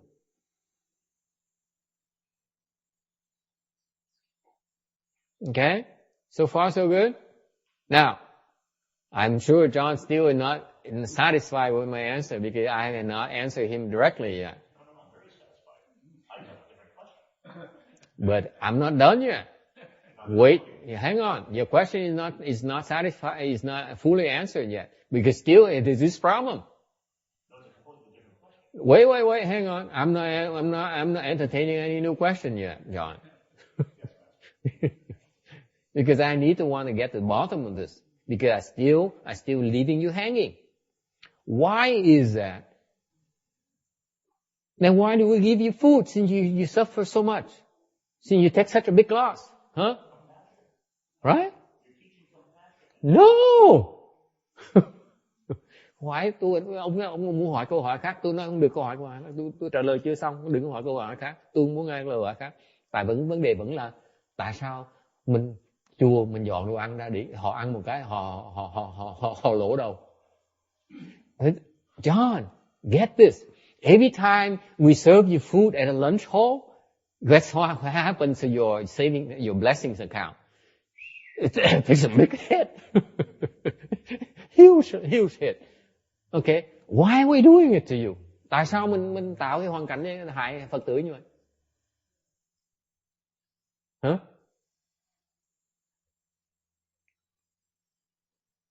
Anyone wants to help me? Ai muốn giúp tôi không? Yes. How? Every single bite you eat, it's a lot more. You know. Here.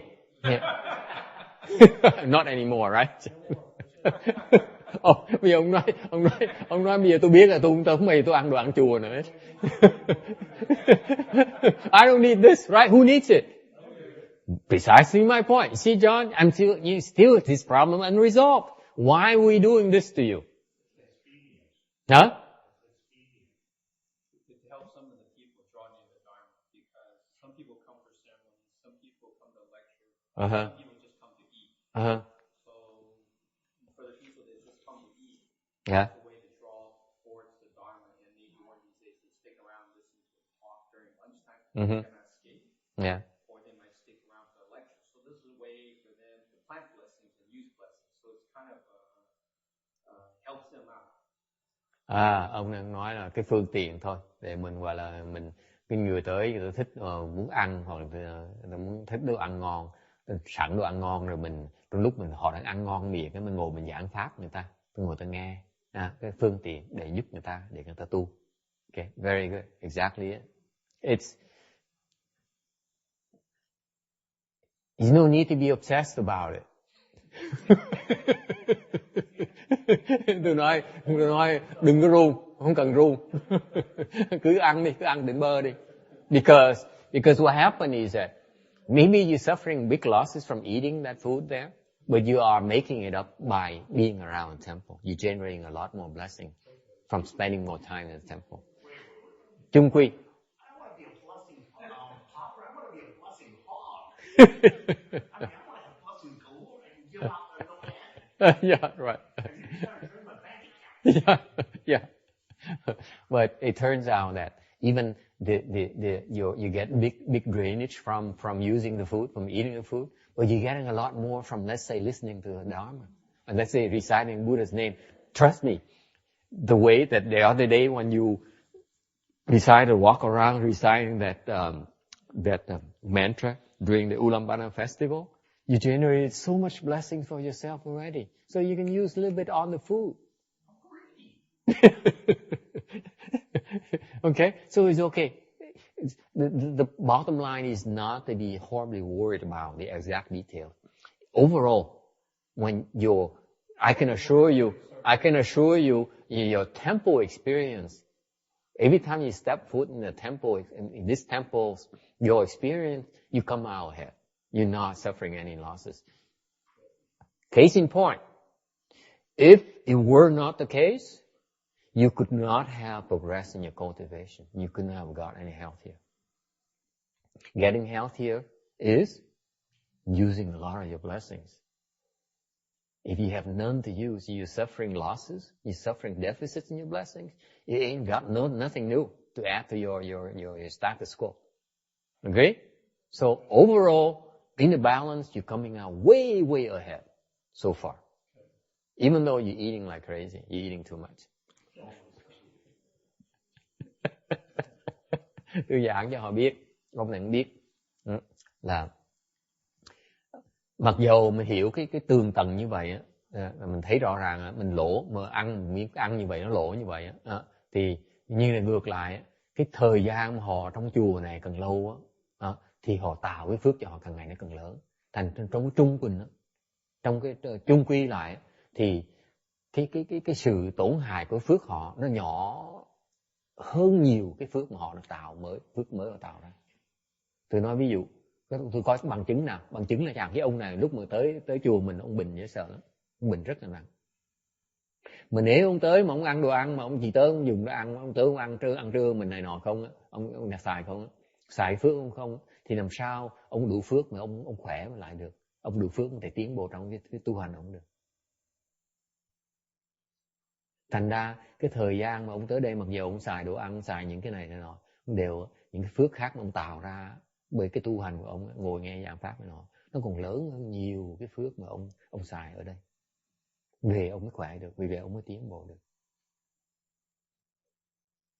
Okay? Yes.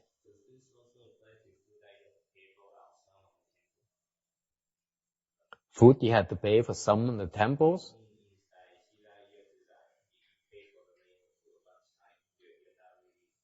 Yeah, then you're not. You basically, it's a commercial thing. So you're not. It's just like a buffet, basically. Yeah, it's a subsidized buffet, but it's not big losses for you. It's still subsidized by the temple because it's still cheaper. So you're still better off, giving more, paying more than $7 they're charging nowadays. Okay. It's still subsidized in some ways, but it's not big of a drain as when it's free. Kể chẳng tới Tây Lai Tự mà mấy người thường ta phải trả 5 đồng 7 đồng đó, thì ra sao? Nó khác nhau. Tôi nói mặc dù trả 7 đồng đó, nhưng mấy cái chùa đó họ vẫn cái tiền họ vẫn chưa đủ. Nhiều khi họ cho mình đồ ăn nơi đó. Chẳng như mình tới mà ăn nhiều quá hơn 7 đồng nữa mình ráng nó chịu. Nhưng đều cái thiệt thòi nó vẫn nhỏ hơn là nếu mà không trả tiền người ta. Yes, anyone else? Yes. Question, you were talking earlier about teaching the Dharma incorrectly. Yes. If I explain the Dharma to somebody else who asks me about it, I don't teach it correctly. Yes. No, it's not considering slandering Dharma. Huh?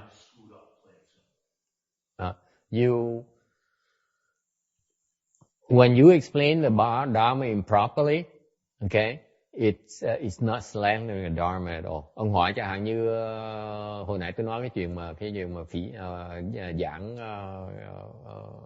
bất chánh pháp, nghĩa là sao? Dạng như người ta hỏi pháp tôi mà tôi giảng pháp, tôi giảng trật tại tôi không hiểu. Cái đó không phải là phỉ báng pháp mà. Nó không phải phỉ báng pháp. Okay. I was referring to a particular kind of behavior where they claim to be proper dharma to serve their own individual greedy desires. Hồi nãy tôi nói cái bất chánh pháp là sao? Là tại vì dùng phất cái cờ, gọi là cái cờ tôi ở đây, gốc tôi là gốc chánh pháp, thành cái chuyện tôi làm chuyện chánh pháp. Thiệt ra cái mục tiêu họ làm, cái mục tiêu chính của cái người này là để thỏa mãn cái dục vọng của người ta thôi, để thỏa mãn cái lòng ích kỷ của ông thôi. Okay? Thành cái đó là bất chánh. If you have that kind of behavior, that is very improper. It's tantamount to slandering dharma, worse than slandering dharma. Why? Nếu có hành động như vậy, nó còn tệ hơn là phỉ báng pháp. Tại sao vậy?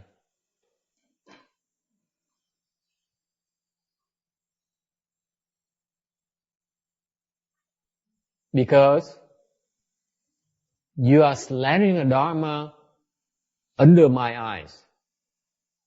Tại thứ nhất, nó tệ hơn là còn phỉ báng pháp. Tại sao? Thứ nhất, đối với tôi, những người đó, tôi nhìn người ta đang phỉ báng pháp. Người ta đang phỉ báng pháp đại thừa mà tôi đang tu. Đối với tôi, dưới mắt tôi, người ta đang phỉ báng pháp đại thừa. Okay? Be very clear about it. I look at these people, I say, you are slandering my Mahayana Dharma. No two ways about it. Okay? So it's slandering Dharma. On top of it, what else? Người ta đã vừa phỉ báng pháp đại thừa rồi, còn gì nữa? Còn lạm dụng cái pháp đại thừa để làm tiền, để gây tiếng, để làm tiền cho mình.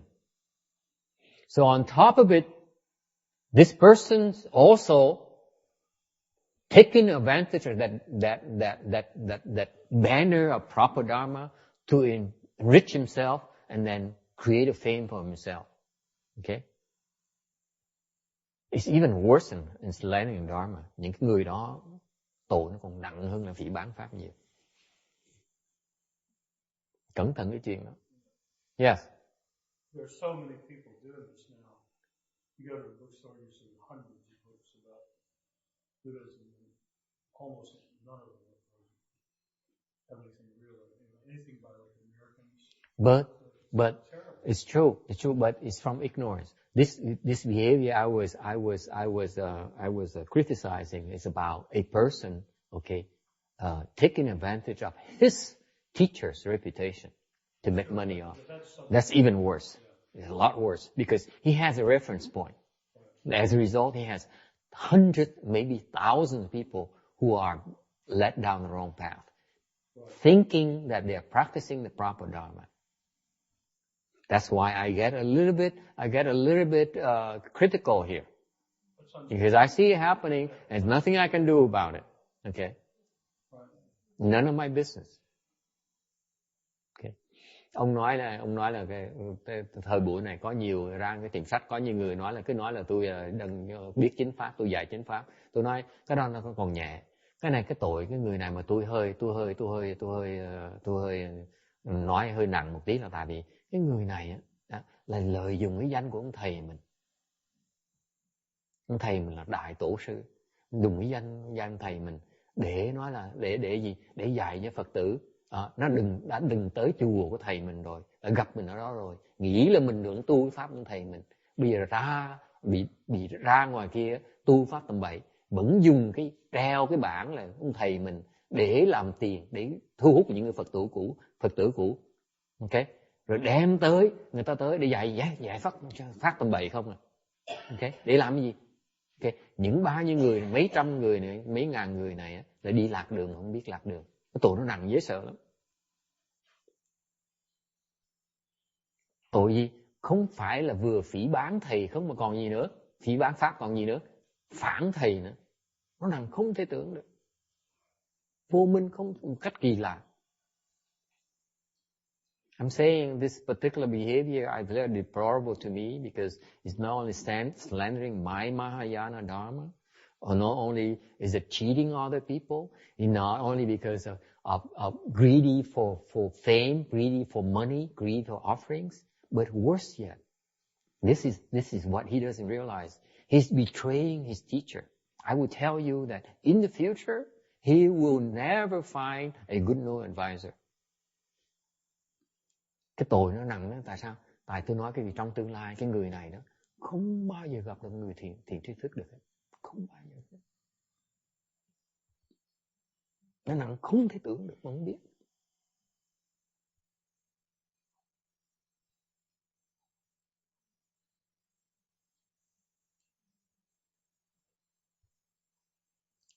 Let me tell you, as a cultivator, nói cái vị nghe nè, đối với người cái phương diện người tu hành của tôi hả?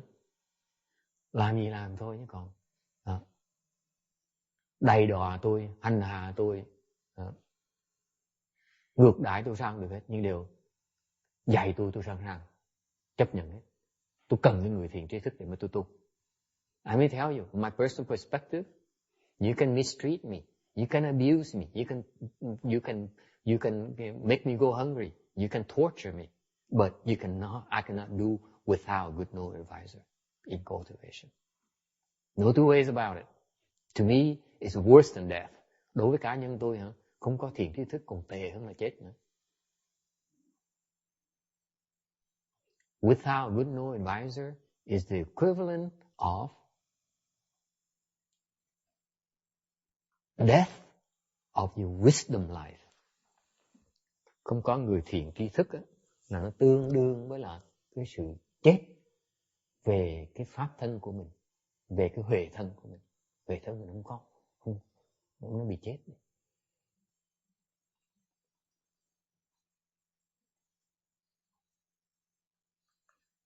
Master. Yes. That raises the question. Yes. Is that the question you were trying to ask, or another one? Yes. In your statement, you said you can do all these things, but you cannot do without a good knowing advisor. That includes all of us. With knowing advisors out there not necessarily good, they report themselves as good. Are there any tests that we do that we will determine that the advisor we are following is a good knowing advisor and teaching the right thought?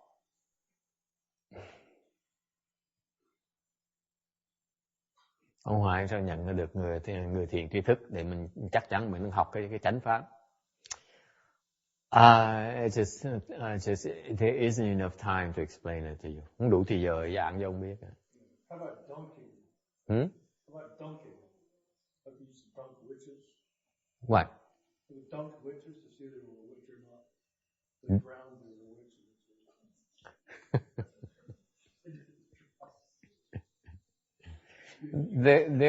There are certain principles that you can recognize. Okay, that's proper. For example, you recognize that in Mahayana there is a main branch of transmission. So you stick with that main branch, you're safe.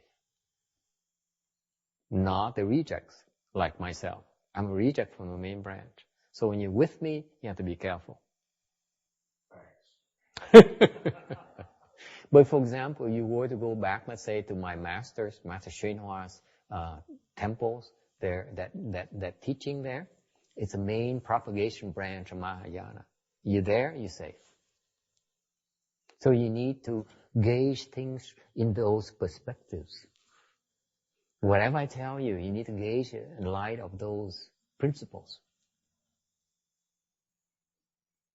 Okay? Does it make sense? That is safe for you. That's what you have.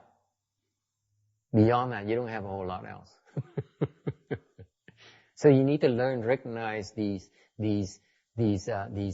safe bets, you will. Low risk. You stick to this is why the DRBA is very important, folks. No matter what you say, no matter what I say, okay? No matter what happens, DRBA is a landmark. That you go there, you get the proper Dharma. From Master Shenhua and the next patriarchs. Not necessarily from, okay? But you stick to the patriarchs' teachings, it's the proper Dharma. Does it help? But You know, the future generations, you don't know. To be honest with you, you listen to my lecture. You have to decide for yourself. And by the time you're sure that it's a proper dharma, I'm gone already. That's the way it is.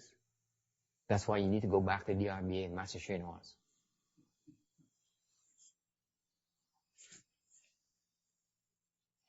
Tôi nói ông làm sao nhận được cái chính pháp. Tôi nói là bởi vậy đối với có nhiều có nói được để nói, tôi nói đại khái, tôi nói vắn tắt thôi, là bởi vậy cái quan trọng, cái bên vạn Phật thành nó quan trọng vậy đó. Tại vạn Phật thành đó là cái chánh pháp á, là được cái chánh pháp được truyền qua cái môi trường vạn Phật thành. Thành người ta công nhận mình nói gì nói, nó lui nó tới, nó quan trọng. Mình phải biết rằng vạn Phật cái chỗ mà tới đó mình học được chánh pháp. Ok, cái đó chắc chắn. Tại sao những cái tổ sư khi mà truyền pháp ra, họ phải truyền qua những cái môi trường đó. Thì mình tới cái chỗ mà những tổ sư người ta ở, thì cái chỗ đó là chỗ chánh pháp. Ok, thành mà tới đó, bởi vì cái Vạn Phật thành nó rất quan trọng. Khi tôi nói ông kia mỗi lần tới đây nghe tôi tới Vạn Phật thành nó còn an toàn, còn tới mấy chỗ như cái chùa như tới với tôi là phải cẩn thận. Tại vì tôi không phải là Vạn Phật thành, tôi là chỉ là đệ tử ông Tiêu Hóa thôi, học một tí ông Tiêu Hóa thôi. Thành tôi giảng gì phải suy nghĩ lại cho kỹ, đừng có nhắm mắt mà cắm đầu mà đi là ráng chịu.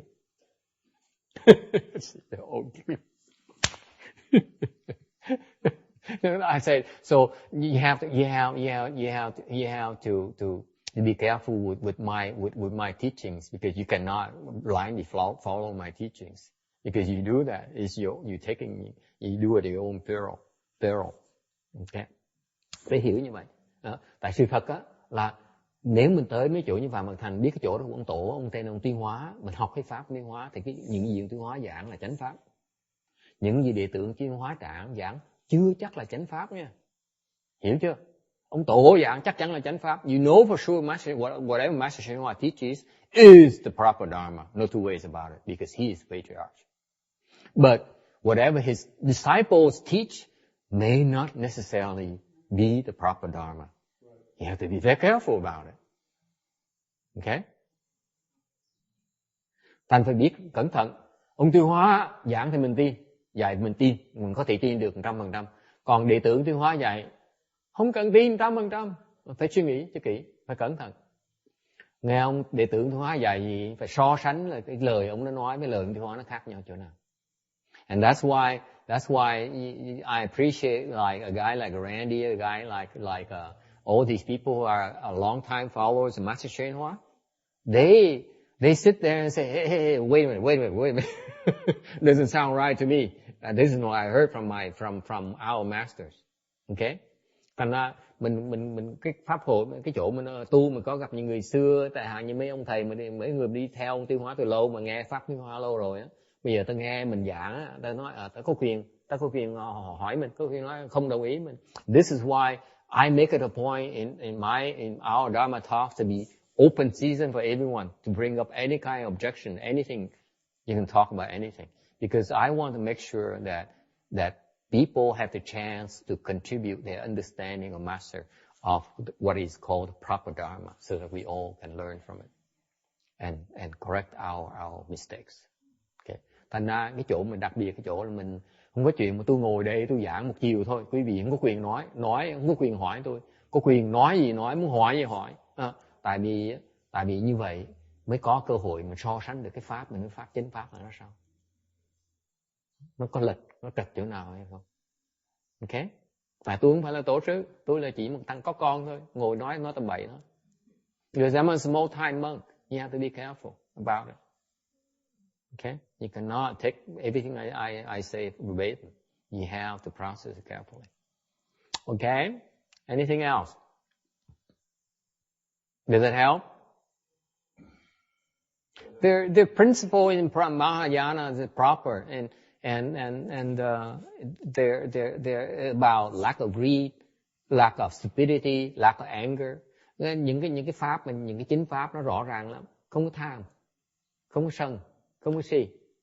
Mình tới một cái chỗ mà thấy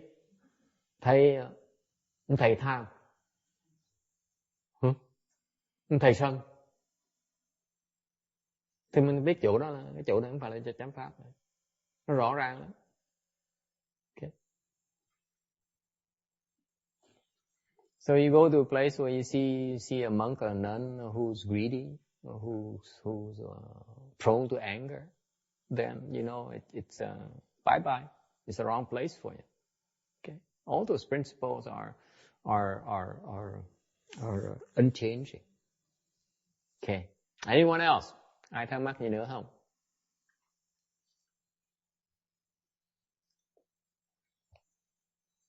And then when you cultivate a little bit longer and your kung fu increases, lúc mà quý vị càng tu càng lâu rồi kung fu nó lên một tí, có trí huệ mở rồi, thì có chuyện khác nó xảy ra nữa. And then the next level arrives, you arrive to the next level to recognize the proper dharma. Lúc tới đó mà lúc mà có công phu rồi, bắt đầu có trí huệ rồi, bắt đầu có một cái trình độ khác mà nhận được chánh pháp là không chánh pháp. Okay, what is that? How do you know, Randy? It's a proper dharma. Beyond the reference points. No, I don't think about it that way. You know, it's hard to say. I go more by intuition. Ông nói ông không có suy nghĩ về chuyện đó. Ông chỉ dùng những cái linh cảm ông thôi. And that's the next level. Cái đó là cái trình độ thứ nhì đó. Dùng linh cảm mình biết. Nghe mình biết ngay. When you have some kung fu, some wisdom, and soaks in, if you investigate, you learn the proper dharma for a long time, okay, and soaks in, the moment you hear something, either it jives or it doesn't jive. If you don't use a mental mind, your mental processing, Randy, that's what happens. You don't sit there and say, wait a minute, let me analyze this. Can you slow down a little bit for me? No, you listen and suddenly it clicks. It rings true. That's what Heng Shu is referring to. It rings true when you listen to it. Okay? It has no mental processing whatsoever. Those are your landmarks. See how frequently it happens. It shows your kung fu as well. Tôi nói chẳng hạn như tới trình độ mà có tí công phu rồi mình nghe, tự nhiên nghe cái tâm biết là đúng, mình chỉ biết đúng thôi. Tại sao mình biết đúng? Lúc đó là lúc nào? Lúc mà cái trí mình nó không suy nghĩ nữa, mình chỉ nghe tự nhiên ở trong này nó rung, nó đúng. Nó đi thẳng vào cái hồn tâm mình luôn, đi thẳng vào cái đan điền mình luôn. Ok, nó vào cái mình biết cái đó là chánh pháp. Tại vì không còn suy nghĩ nữa, không còn cái trí này, vẫn còn cái trí này nhận chánh pháp được. If you use this thing here to process it, you will not be able to recognize it. You have to rely on your intuition. It's the so-called intuition. Dùng cái trí nhận ra không được. Mà dùng cái linh tính mình thì có thể nhận ra được. Mình biết đúng là không đúng. I tell you why it's so important. Nói cái vị nghe, cái bí mật này nó quan trọng lắm. Tại vì như vậy nè. I will tell you this. Okay? Because it's not the first time, Randy. Nói cái gì biết nghe, cái bí mật này. Khi mà ông đó ngồi, ông nói tôi ngồi nghe giảng mà nghe cái tâm biết đúng đó. Mà tự nhiên mình nhận ra cái nó đúng được. Nó hợp. Thì tôi nói bí mật là như vậy này. Không phải lần đầu tiên nghe đâu.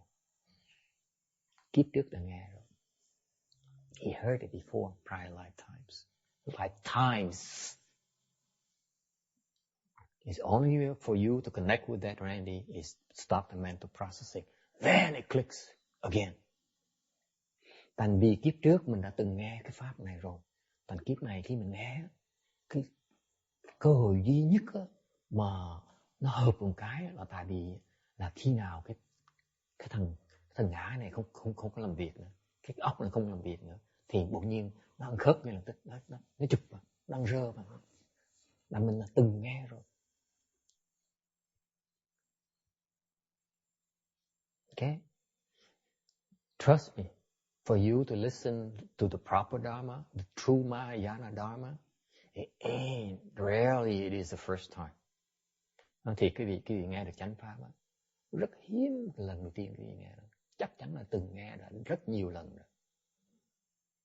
Đã từng trồng biết bao nhiêu phước rồi mới được nghe. No, for you to listen to Mahayana, the proper Dharma for the first time, you must have planted umpteen times, lifetimes of blessings to hear it for the first time. And it snowballs. You keep on hearing it and hearing it and hearing it again. And that's the nature of the increase in blessings from investigating and cultivating the proper Dharma. It feeds itself. Otherwise, you cannot make it. Thành ra, cái đặc biệt cái đó là quý vị mà muốn nghe chánh pháp lần đầu tiên của cuộc đời quý vị là phải trồng biết bao nhiêu hằng hà sa số kiếp phước mới được nghe cái chánh pháp lần đầu tiên của cuộc đời quý vị.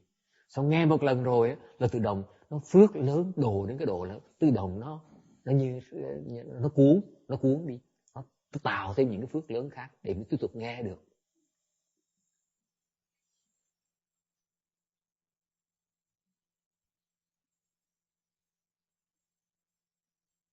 Yeah. Thầy, như trường hợp con có đọc cái bài siêu pháp của thầy là rất là hay. Hay từ đầu tới cuối, nhưng mà có một cái đó khi mà nói đến thầy của thầy đó, thì tự nhiên con có cái cảm giác ngược lại, mình bán như thế con thấy sao? Thì cái linh cảm có phải có đúng hay không, hay là con bị cái linh cảm nó có đúng hay không?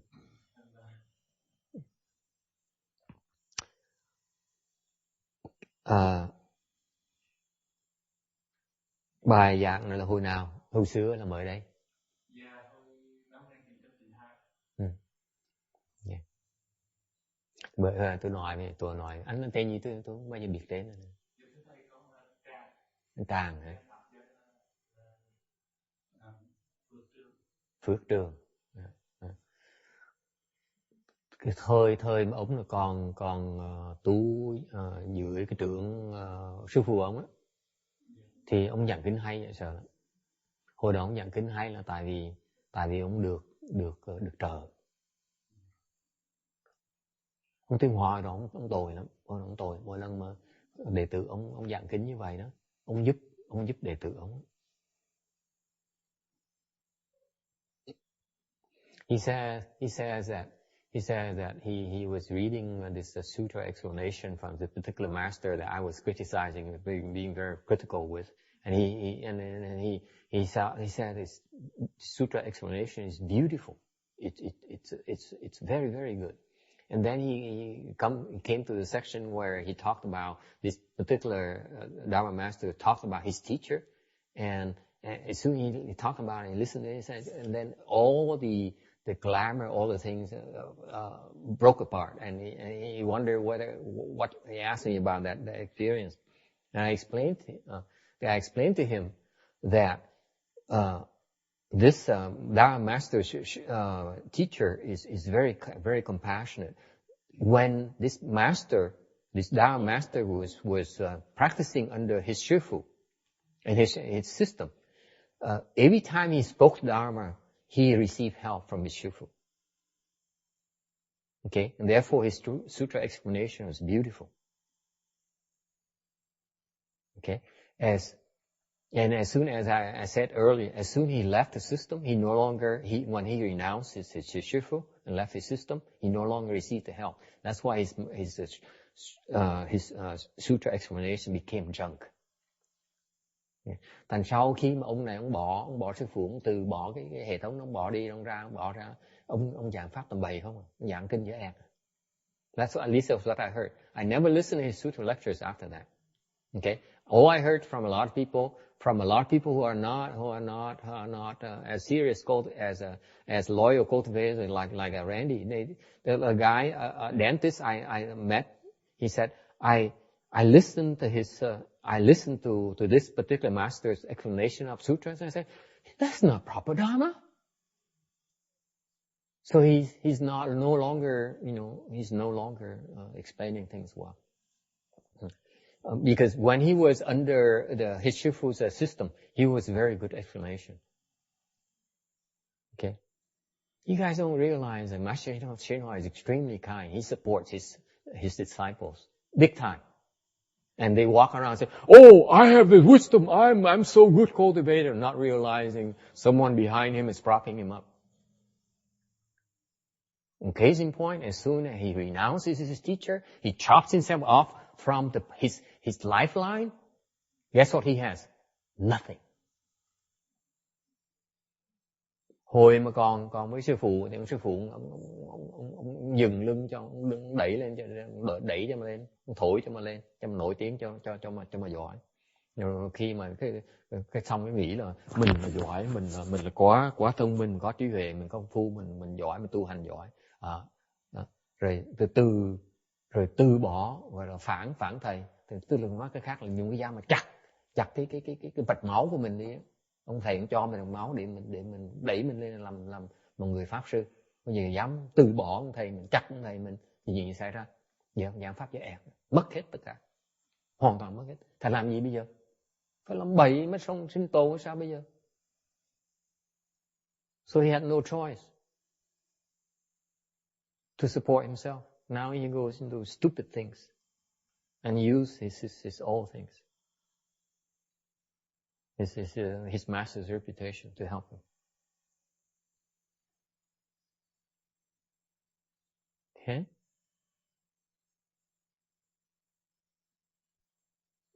Tai hại dễ sợ. Làm như tai hại dễ sợ. Hại thầy mình.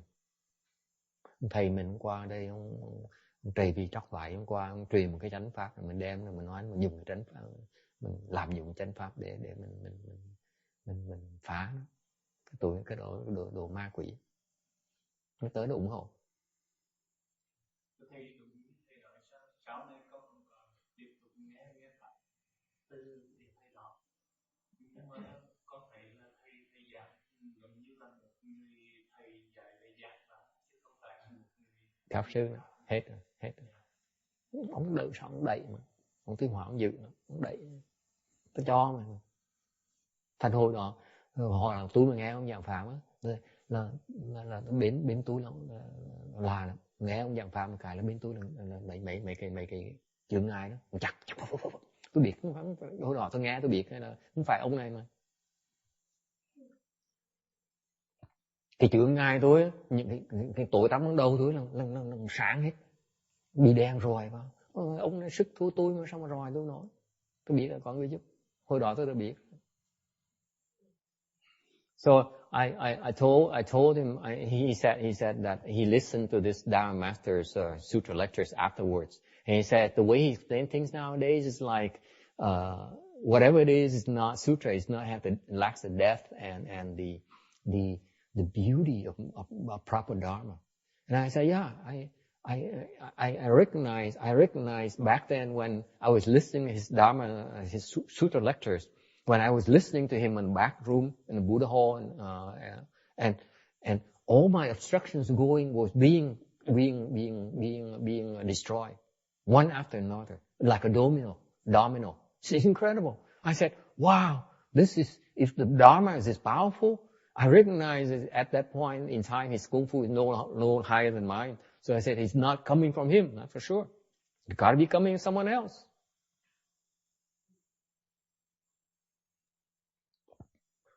And his misfortune, he thought it was his own. Hồi đó cái ông xui, ông tưởng đó là từ sức ông. Sức, sao mà làm cái chuyện đó? Đâu có sức mà làm nổi. Bởi vậy, tu hành ông thầy cũng quan trọng, ông thầy cũng giúp mình nhiều lắm mà mình không biết. This is why I'm telling you my personal experience. You know, cultivation, okay? I need a good no advisor because he's doing a lot more than that we realize. I would tell you that all my attainment are impossible without my good no advisor's help. Nói thiệt cái gì á, những cái tôi có ngày hôm nay á, nhờ thầy tôi cho tôi hết. Nó thẳng cái gì luôn đó. Tôi không có tài cán gì hết đó. Cách nào mà tôi hiểu được cái này hoặc làm những cái này ngày hôm nay cũng có ông thầy giúp. Nó quan trọng độ như vậy đó.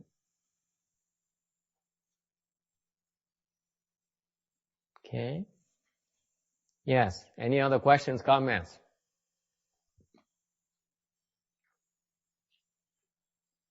But on the other hand, John, I need to caution you as well. Ông phải nói thêm cho rõ. Tại vì ông là mới tới, ông lơ mơ thành mà nói cho rõ. On the other hand, the good know advisor has many experience. You cannot recognize a good know advisor. Thì ra người thiền tri thức có nhiều phương tiện quá, không cách nào mình nhận nó được hết. For example, if you were unlucky to walk into Master Hsuan Hua's when he was trying to teach his disciple, you see his face ugly and full of anger and full of hatred. Okay? And you say, how can a patriarch be this angry? How can a patriarch be this ugly? It's only an experience. You can't recognize it. That's why it's difficult to recognize a good know advisor. Thành ra tôi nói dạng cho ông nghe đó, dạng như nếu ông xui lúc mà ông gặp lúc ông bước vào cái Phật điện, một lúc mà ông Tiêu Hóa đang dạy Phật tử ông, anh đệ tử ông, mà lúc đó mà ông đang nổi giận, mặt ông cau có, nhăn xấu xí dễ sợ, kinh tởm, mà mặt này xấu xí mà miệng thì nói chữ hằng học, giận hờn dễ sợ lắm. Thấy mình là sợ, nó ủa sao tổ sư mà giận dữ vậy? Sao cái chánh pháp gì ở đây? Tổ sư nó có nhiều cái phương tiện lắm, mình thế nào mình nhận nó được hết. You cannot recognize all his experience. Okay? So, ultimately, how do you recognize good know advisor? Cuối cùng, làm sao mình nhận ra thiền tri thức bây giờ? Nó quanh nó coi, vẫn đi trở lại tận đầu, vẫn nhận ra được. You cannot recognize a good know advisor. There's no way for you to recognize it. Chung quy nói là cái gì, không cách nào quý vị nhận ra được thiền tri thức hết. Không cách nào nhận ra được hết. Tại cái người thiền tri thức, chân thật thiền tri thức, phương tiện nhiều quá đi. Because the true good know advisors have so many experience. Let me tell you personally. Nói thiệt cái gì á, hồi xưa tôi mà tu á, không biết gì hết á. Back then when I first started cultivating, okay, well, I was interested in cultivation, mind you. I can't claim I was cultivating. Hồi trước không dám nói cái gì, hồi đó là đang tu, hồi đó chỉ mình muốn tu thôi đó. Mà gặp cái ông Tiêu Hóa, I met Master Hsuan Hua. Me and my brother, hồi đó tôi với em tôi gặp ông Tiêu Hóa. Hai anh em nhìn nhau lắc đầu. My brother, my younger brother, myself, we talked with Master Hsuan Hua's teaching, and we constantly shook our head and said, I don't know about this guy. I don't know how to believe, whether I should believe him or not. He has so many experience. One moment's like the next moment like that. You never can tell where he's coming. That's how many experience Master Hsuan Hua used. Hồi đó không biết gì hết, mà không dám tin Tiêu Hóa. Tại vì ông có nhiều phương tiện quá đi. Làm sao mình nhận ra được? Ông xài phương tiện, dạy người Phật, dạy đệ tử, ông phải dùng phương tiện, ông dạy đệ tử. Mình xui, mình để tay nhưng đứng mình nhìn ông dạy, mình ôi sao mà thiền cái gì cục dữ này. So you are a third party observing his teaching, his pupils. He said, wait a minute, that doesn't seem right. So how do you recognize it? How do you get a good know advisor? Number one, you cannot recognize a good know advisor. Thứ nhất, không thể nào nhận ra được thiền tri thức. Cái gì nhận ra không được. Không cách nào cái gì nhận ra được hết. There's no way. Nó thẳng cái gì, there's no way for you to recognize good know advisor. I'm included, me included. Cá nhân tôi biết tôi nhận ra thiền tri thức không nổi. Cái là cá nhân tôi nói thì biết, kinh nghiệm tôi nói, tôi nhận ra không được.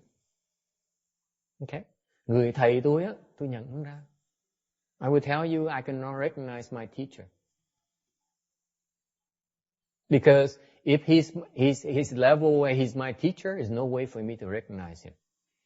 Người mà thầy của tôi á, tôi giỏi hơn tôi, tức là có trí huệ hơn tôi, làm sao tôi nhận ra người ta được? Nếu tôi nhận người ta, làm sao người ta dạy tôi được? If I recognize him, how can he teach me? What is good know advisor? Cái người thiền tri thức là gì? Người thiền tri thức, cái bổn phận người thiền tri thức là người dạy mình cái mình không thấy được. The good no advisor's role is what? Is to teach us things that we cannot see, including him.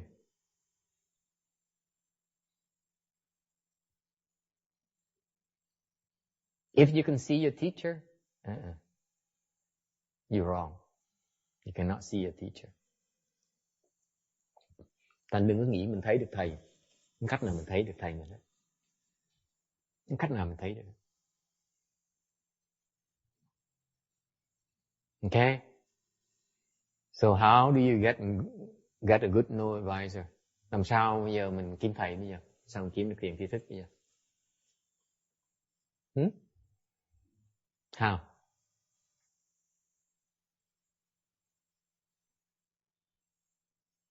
Làm sao? Cảm ơn. Phước gì?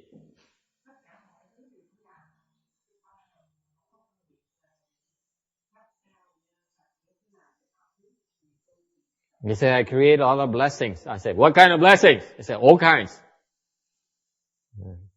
Okay. So what? Cái phước chỉ là cái chủng tử thôi. Phước nhiều sao? Mình nấu ăn như người ta. Mình trùi cái bằng Phật. Mình làm lễ. Mình ngồi thiền. Mình tụng chú. Đâu có nghĩa. Sư cô đã từng làm đó rồi, sao đâu có nghĩa nó có gặp thiện tri thức đâu. So I said, I asked her, can you say to create all kinds of blessings? Let's say you work in the kitchen, or you do the ceremony, you cross your legs, you recite the Buddha's name. Okay? She's been doing all those things. How come she's got no good no advisor?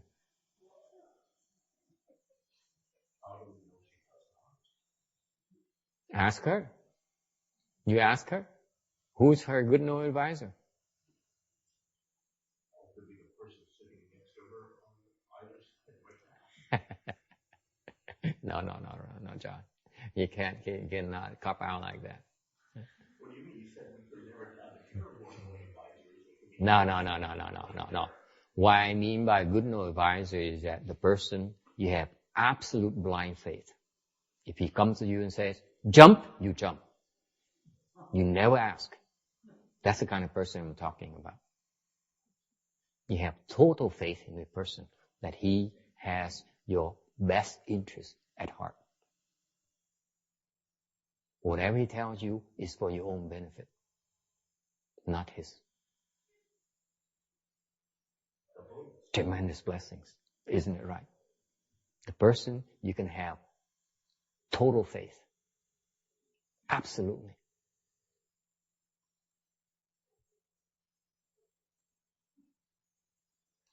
Thiền tri thức là gì?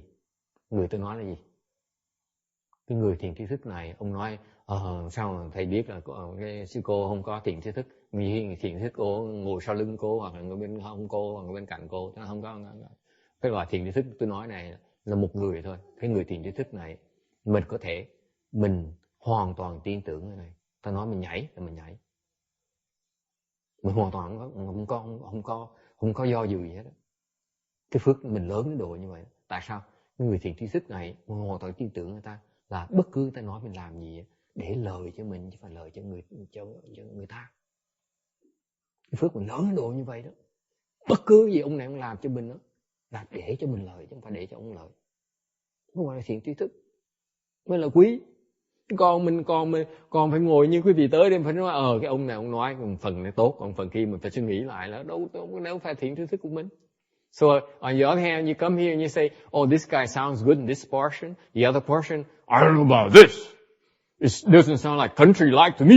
You know, doesn't sound right to me. Okay, then you're still not there yet. Okay, so you don't have a good no advisor yet. Ngồi nghe, mà nói một bên tin, một bên ở cái phần kia mình chưa tin được. Người đó chưa phải là thiền tri thức của mình.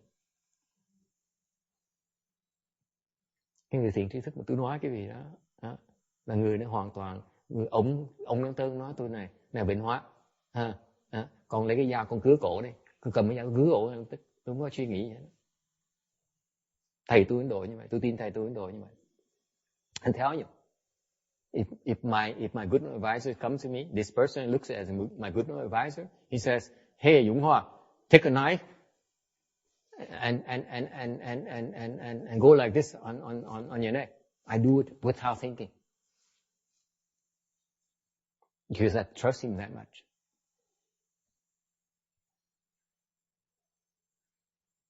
Okay? Maybe not. Không, để suy nghĩ lại. See? Okay? That is tremendous blessings you have.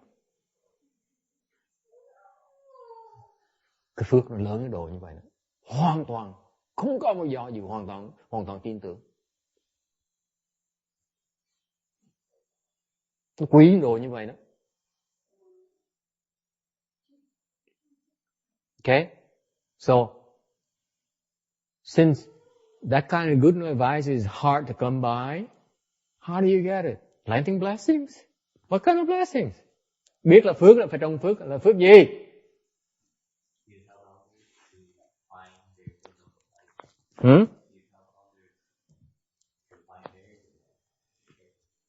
hear that? Giúp người khác gặp thiện tri thức.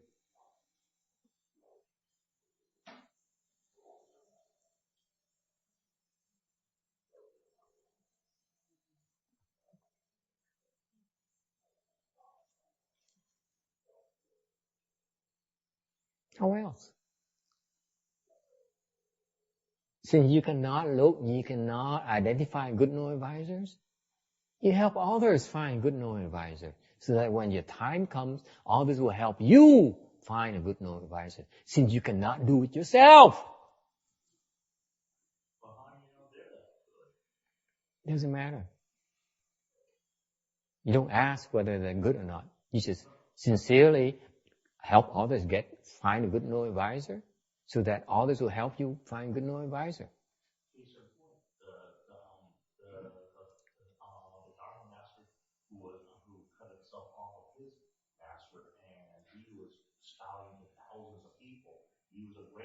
Yes. Yeah. And guess what? Why didn't she go? She wanted to rest this weekend. It's only manifestation of her blessings. She said, So her blessings are so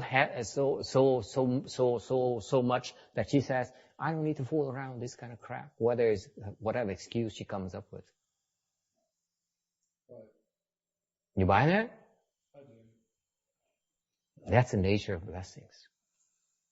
You protect it, whether you're aware of it or not, whether you know about it or whether you agree with it, it doesn't matter. You protect it. You say, this kind of crap, I don't need it. Okay? Ông hỏi sao biết được? Sao biết là cái người kia đó bao nhiêu trăm người, ngàn người tôi giới thiệu tới ông thầy, tôi nói cái đó không quan trọng. Tôi hỏi là cái cô hồi nãy, tôi hỏi cô này, tại sao cô này không đi tới gặp ổng? Cô nói là tại cô mệt. Thiệt ra không phải cô mệt đâu. Nói cái vị nghe, cái phước cô lớn đến độ cô không cần những cái tụi tầm bậy nó không tới gần cô được.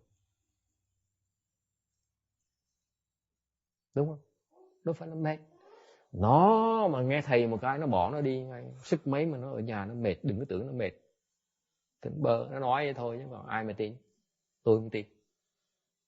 Nói cái vị nghe, bữa đó mà nó nói có người nói nó là ông Tiên Hóa, ông tới ông giảng 3 ngày, tôi cam đoan vì nó bỏ nó đi, nó mệt, nó chết nó cũng bỏ nó đi, nó tới nó tu ông. Đừng có nói chuyện mệt với tôi. I'm telling you, if she heard that Master Train Hoa is having a three day Dharma assembly, even if she's that tired, she would go immediately. Isn't that right? Can't fool me. Okay?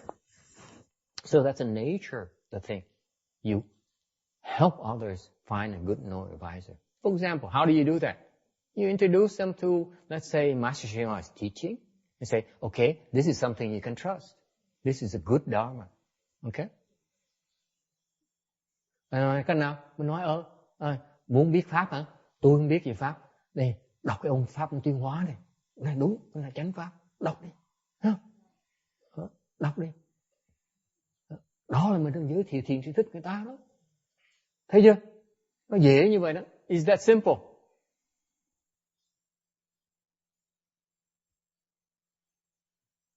Okay?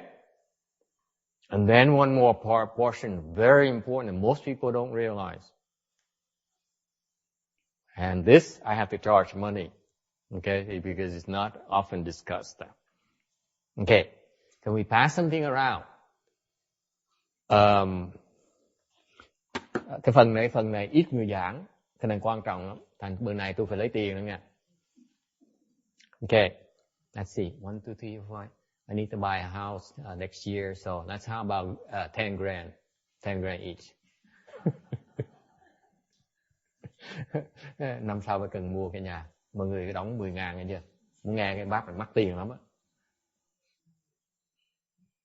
Okay. What? You don't want to exhaust your blessings, do you? Because the next part is very expensive.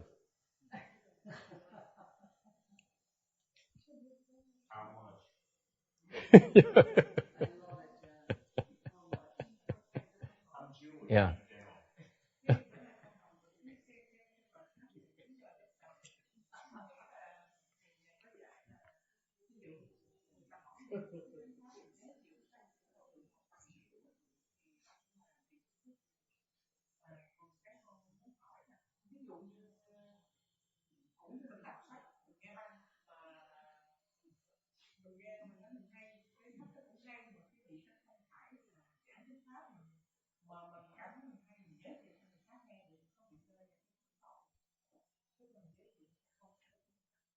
Không đâu sao. Thì người ta không có cái lợi ta không bằng cái chánh pháp thôi, để ta vẫn lợi như thường. But it's not only Master Hsuan Hua's teaching. You can say that's a Master Xu Yun's teaching, Master Sheng Yi's teaching. All these known masters who are patriarchs in the Mahayana, you can refer them to them, depending on what's available. Thành phải riêng ông Tuyên Hóa không, mình giới thiệu cho hàng như ngài Hư Vân, hàng là ngài hoặc là ngài mấy cái ngài tổ sư khác mà gọi là đã tổ sư trong chánh pháp mình đó, giới thiệu. Đó là mình giới thiệu thiền tri thức. Người ta thích thiền. Thay vì giới thiệu cái ông mấy ông tầm bậy mà dạy về thiền mà mỉm cười với ngồi ôm cây nọ đó. Okay. So for example, people who are interested in learning about meditation, don't introduce them to the junk, the so-called Chan specialists nowadays who teach you about breathing and smiling, whatever the stupidity they do, or some even taught about you embracing a tree as form of meditation. Just give me a break. He has millions of followers, trust me, and he's making millions off every single summer. Mấy cái nó có cả triệu Phật tử đi theo nó. Mỗi mùa hè nó tới nó cúng mấy triệu nó tới nó ở. Đừng có giới thiệu mấy tầm bậy, chứ giới thiệu mấy dạng như mấy cái thiền sư, tổ sư thiền sư đời xưa mình, dạng như là ngài Mã Minh, ngài Lục Tổ, ngài mấy cái sách đó mà học thiền. Chứ học mấy tầm bậy, mấy cái tụi tầm bậy làm cái gì, phí thì giờ.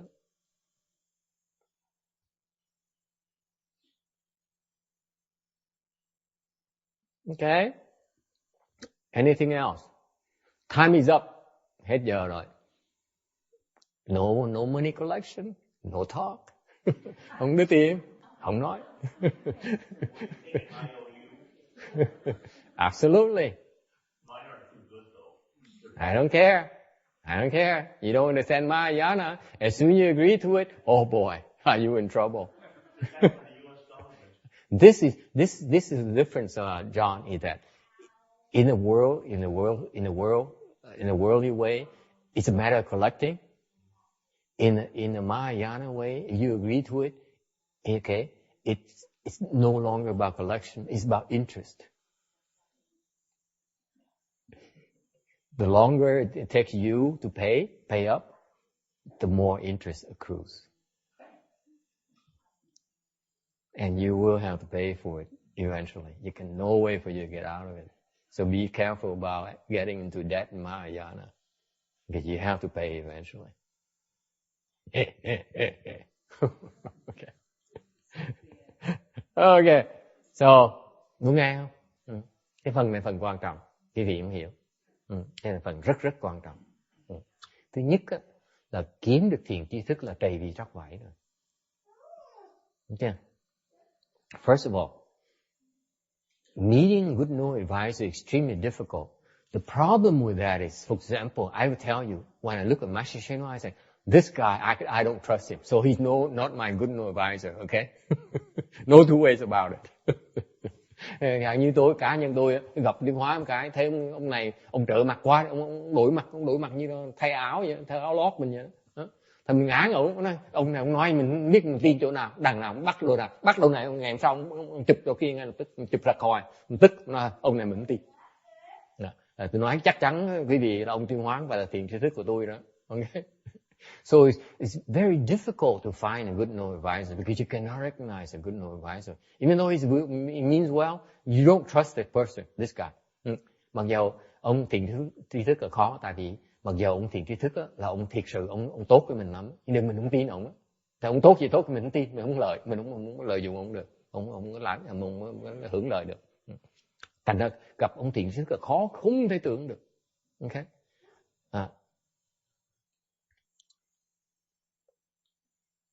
Cái phần khác nữa, okay, mà khi gặp được rồi thì phải cẩn thận đừng có làm mất. Đừng có chặt cái dây nữa, nó phiền. The important thing people Master Shenhua doesn't talk about because it's kind of not cool to talk about it. It's kind of self-promoting. He says, once you meet a good known advisors, you make sure you don't create offenses so that you chop him off from him. It's the worst. It's the worst. Tạo nghiệp để mà bị thiền tri thức chặt một cái là tôi nói quý vị ngóc đầu không có nổi. I will tell you, you create that kind of offenses, you have no future whatsoever. I'll give you an example. Tôi nói quý vị một cái ví dụ. Okay? Cẩn thận cái chuyện này. I used to have a disciple. Hồi trước tôi có một cái đệ tử tôi á, đề cử đầu năm, mấy đệ tử đầu tiên của tôi á. Căn cơ nó cao lắm. I would tell you that one of my early disciples, her potential is very high. Very high potential. Căn cơ rất là cao.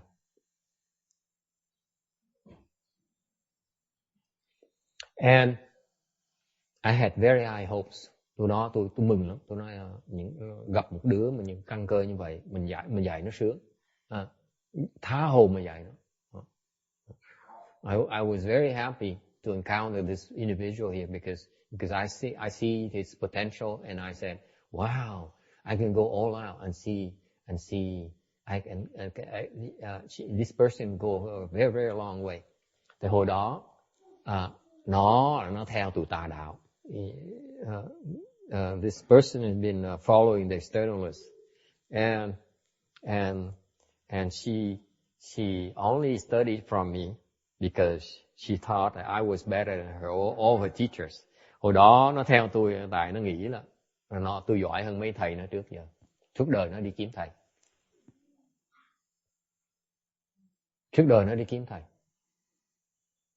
This person is very special. The entire lifetime, this person spends on looking for a teacher. It shows you what kind of blessing has been accrued. Phải có phước mới biết kiếm thầy chứ. You have to recognize that you must have enough blessings to know of the importance of looking for a teacher. It shows you the potential right there. Nhìn thấy ngay lập tức là người ta có căn cơ. Phải có căn cơ, phải có phước, đại phước mới hiểu cái quan trọng phải đi kiếm thầy.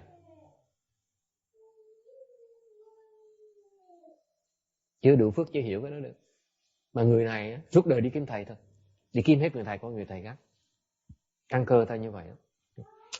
Mà nó bỏ theo tôi, mấy thầy nó bỏ hết, nó theo tôi học. Tại nghĩ tôi giỏi mấy thầy nó.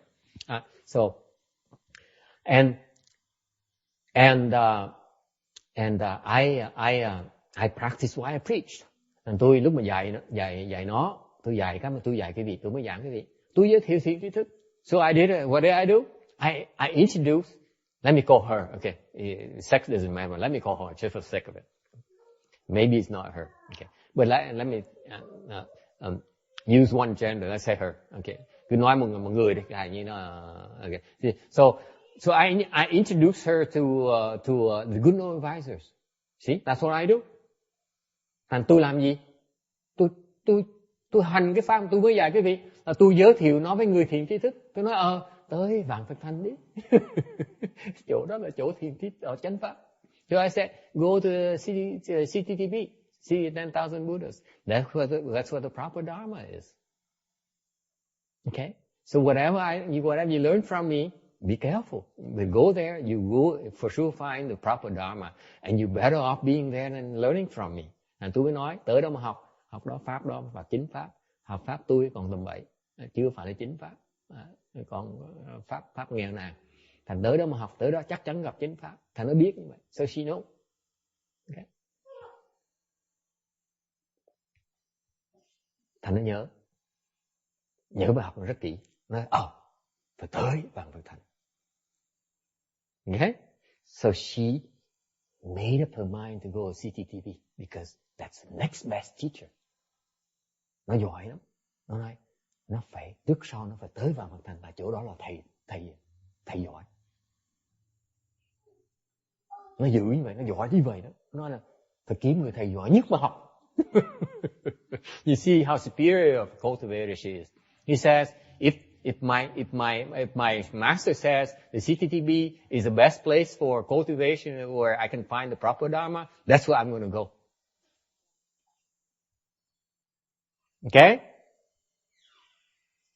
So far so good. Thấy ngon hả? Thấy người ta giỏi dễ sợ không? Okay. So, one day,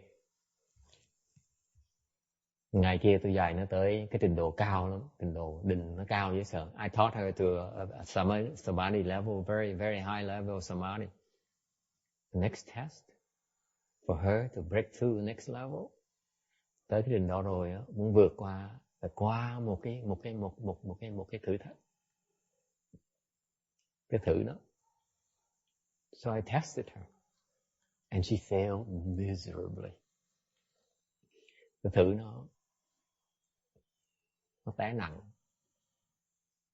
nó giận. She got very upset at me. She says, "How dare you?" Nó giận quá. Tại sao thầy ác dữ vậy? Trách mình dạy nó trách mình. So she got very upset at me and stabbed me in my back. Thành nó giận, nó đâm sau lưng tôi. Nó hại tôi sau lưng. Nó xấu, nó mỉa mai, nó xấu tôi lại. So she slandered me. Slandered my teaching. Slandered my Dharma. Okay?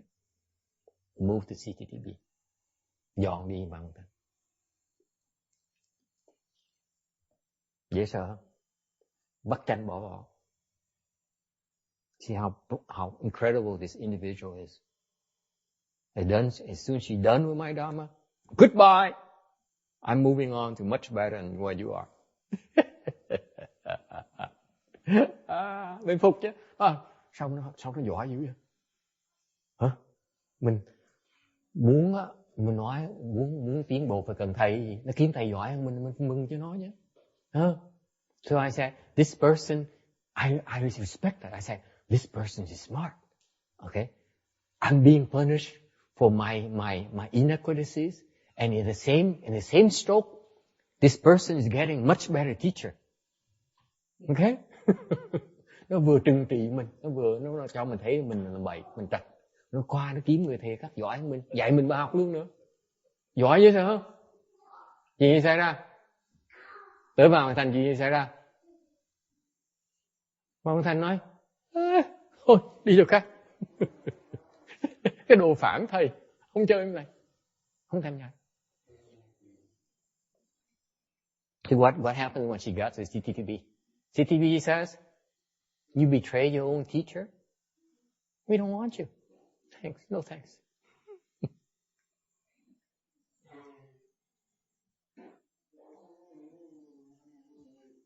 Okay? You don't want to betray your teacher.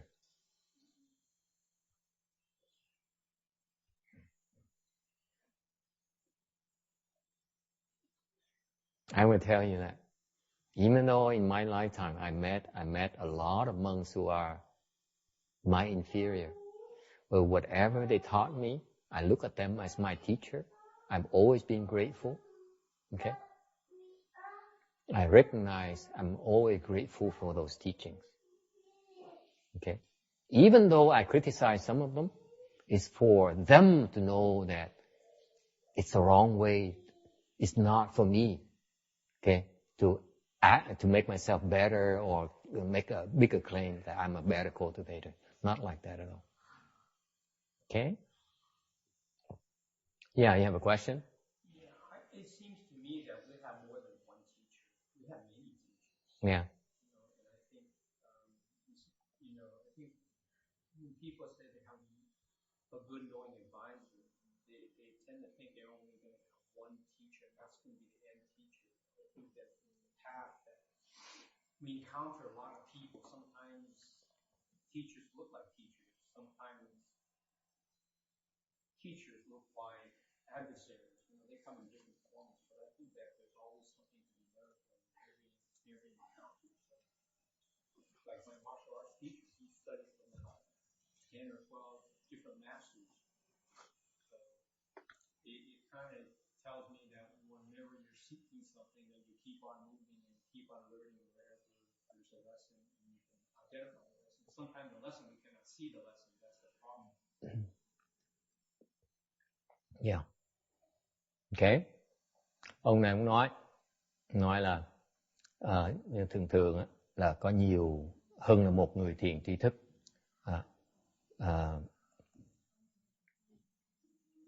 That is true. However,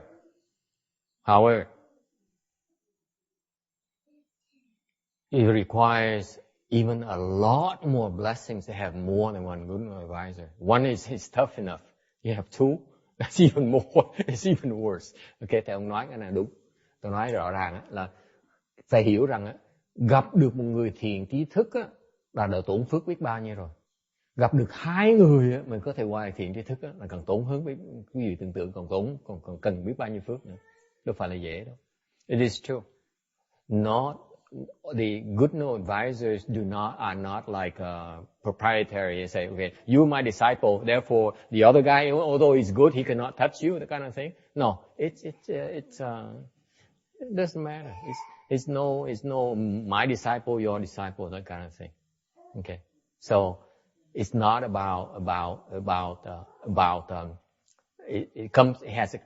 the angle is from you.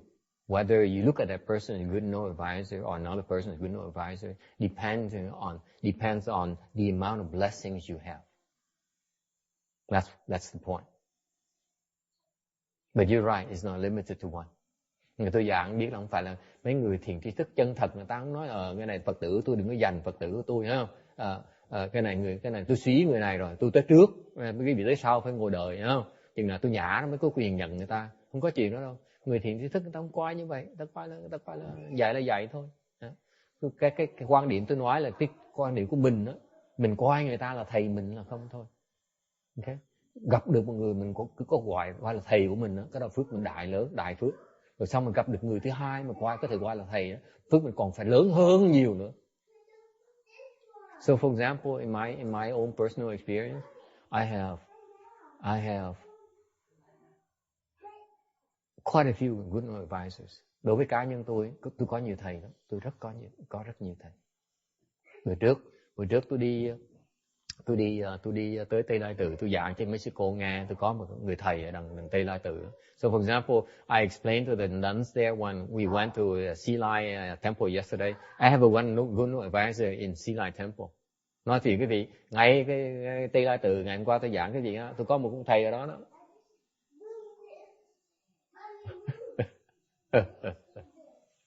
Okay, so you're right. Okay, anything else?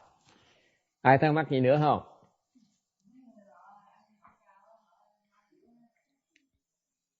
Hả?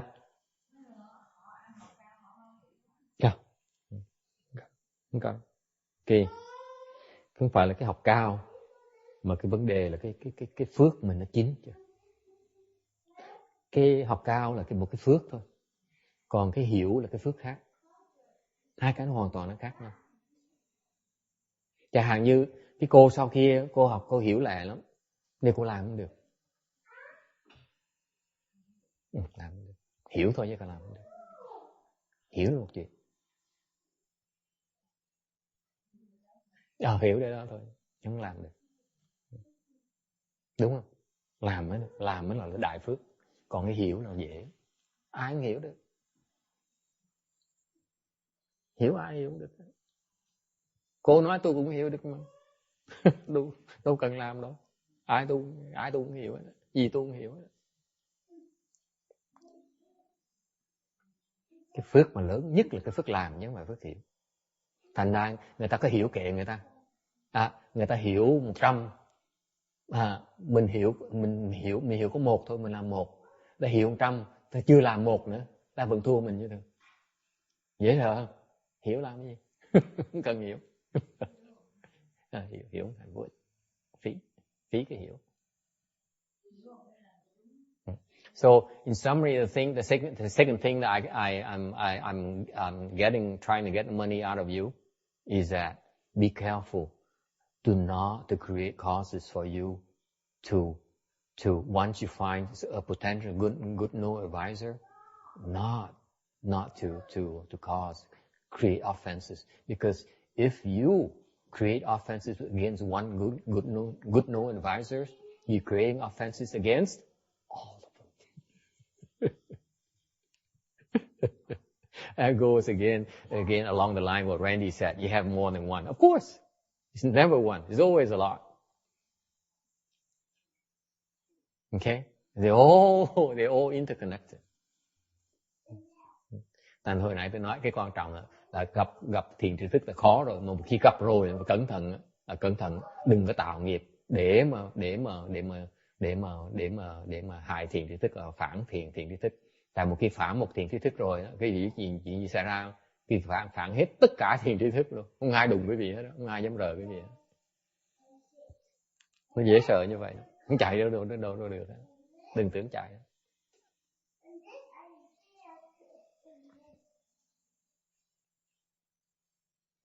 Okay, anything else?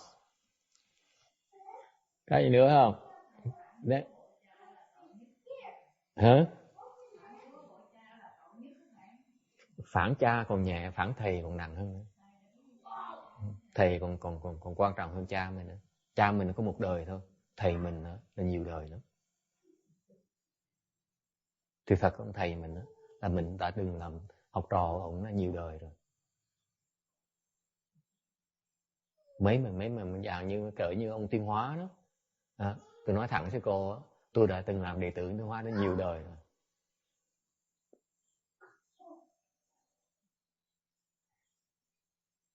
Chắc nào một đời. Còn cha mình một đời thôi. I'm saying that betraying your teacher is even worse than betraying your own father, because your father is one lifetime. The teachers, many lifetimes. I would tell you that Master Shenhua has been my teacher for many lifetimes.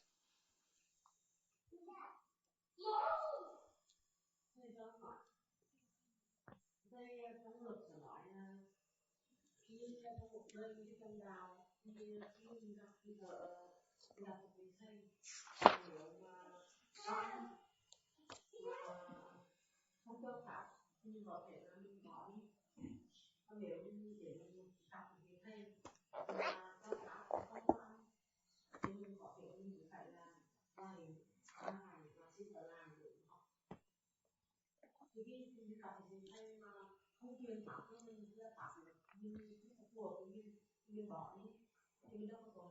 Đâu có tội, không tội. Hoàn toàn tu hành là chuyện tu của mình. Đâu có nghĩa cái tu hành là cái đời tu mình quyết định mình tu đâu là chuyện của mình chứ. Đâu cần phải theo người này hoặc người nọ đâu. Mình quyết định nói tôi không cần thầy, tôi tu kiểu tôi thôi. Tại vì tôi nghĩ không có thầy nào xứng đáng với tôi hết, thì mình tu đâu có tôi gì đâu. Hoặc mình nghĩ ông thầy này gọi là không đủ sức mà dạy mình quyên bỏ đấy, là chuyện thương. Chuyện dễ. Cái khổ là cái khổ của mình á, cái khó khăn ở chỗ á, là người ta đủ sức dạy được mà mình nhận không ra. Cái đó là cái phiền nhất của cái tu hành đó. Tại vì cái người Tàu gọi cấu một cái phòng bằng tối 1000 năm, đem cái đèn vào làm sáng ngay lập tức.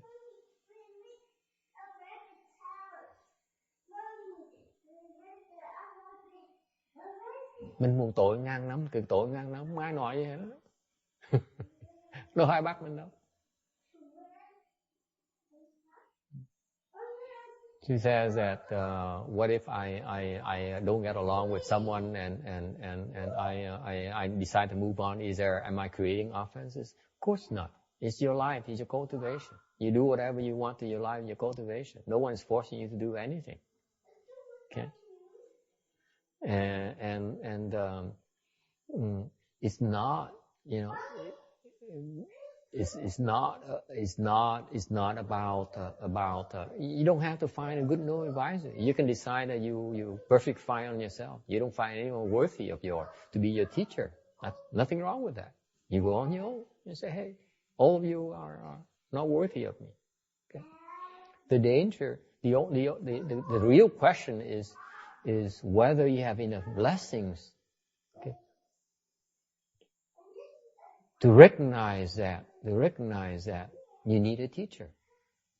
Because the Chinese has a saying, a room that is in the dark, has been dark for 1,000 years, can be lit in one instant with a lamp. If you decide to stay dark for another 1,000 years, it's your choice. No one's going to force you. It's a matter of your own personal blessings. The good knowing advisor never goes around and say, hey, let me teach you. Let me accept you, my disciple. Let me help you. He can't do that. He doesn't do that. He or she doesn't do that. Người thiền tri thức á, người ta không bao giờ đi xung quanh nhìn qua, phải kiếm người nào mà truyền dạy người ta, là truyền người ta, không có đâu.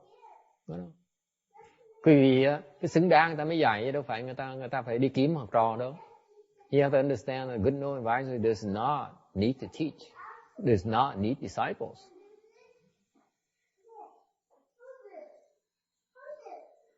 Okay.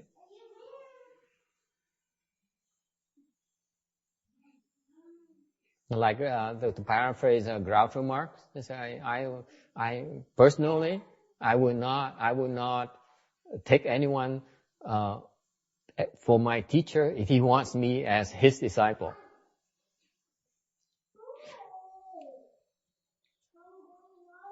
Okay.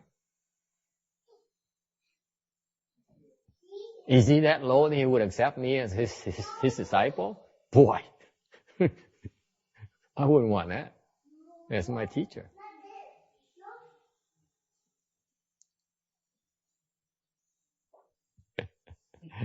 Okay. Anything else? Ai thắc mắc gì nữa không?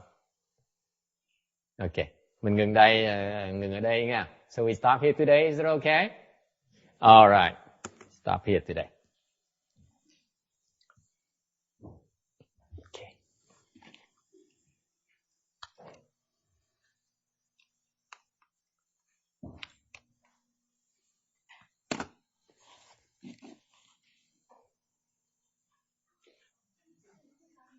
Okay. Now we need to do a transference of the long life transference. Ngày hôm nay mình hồi hướng vãng sanh cho cái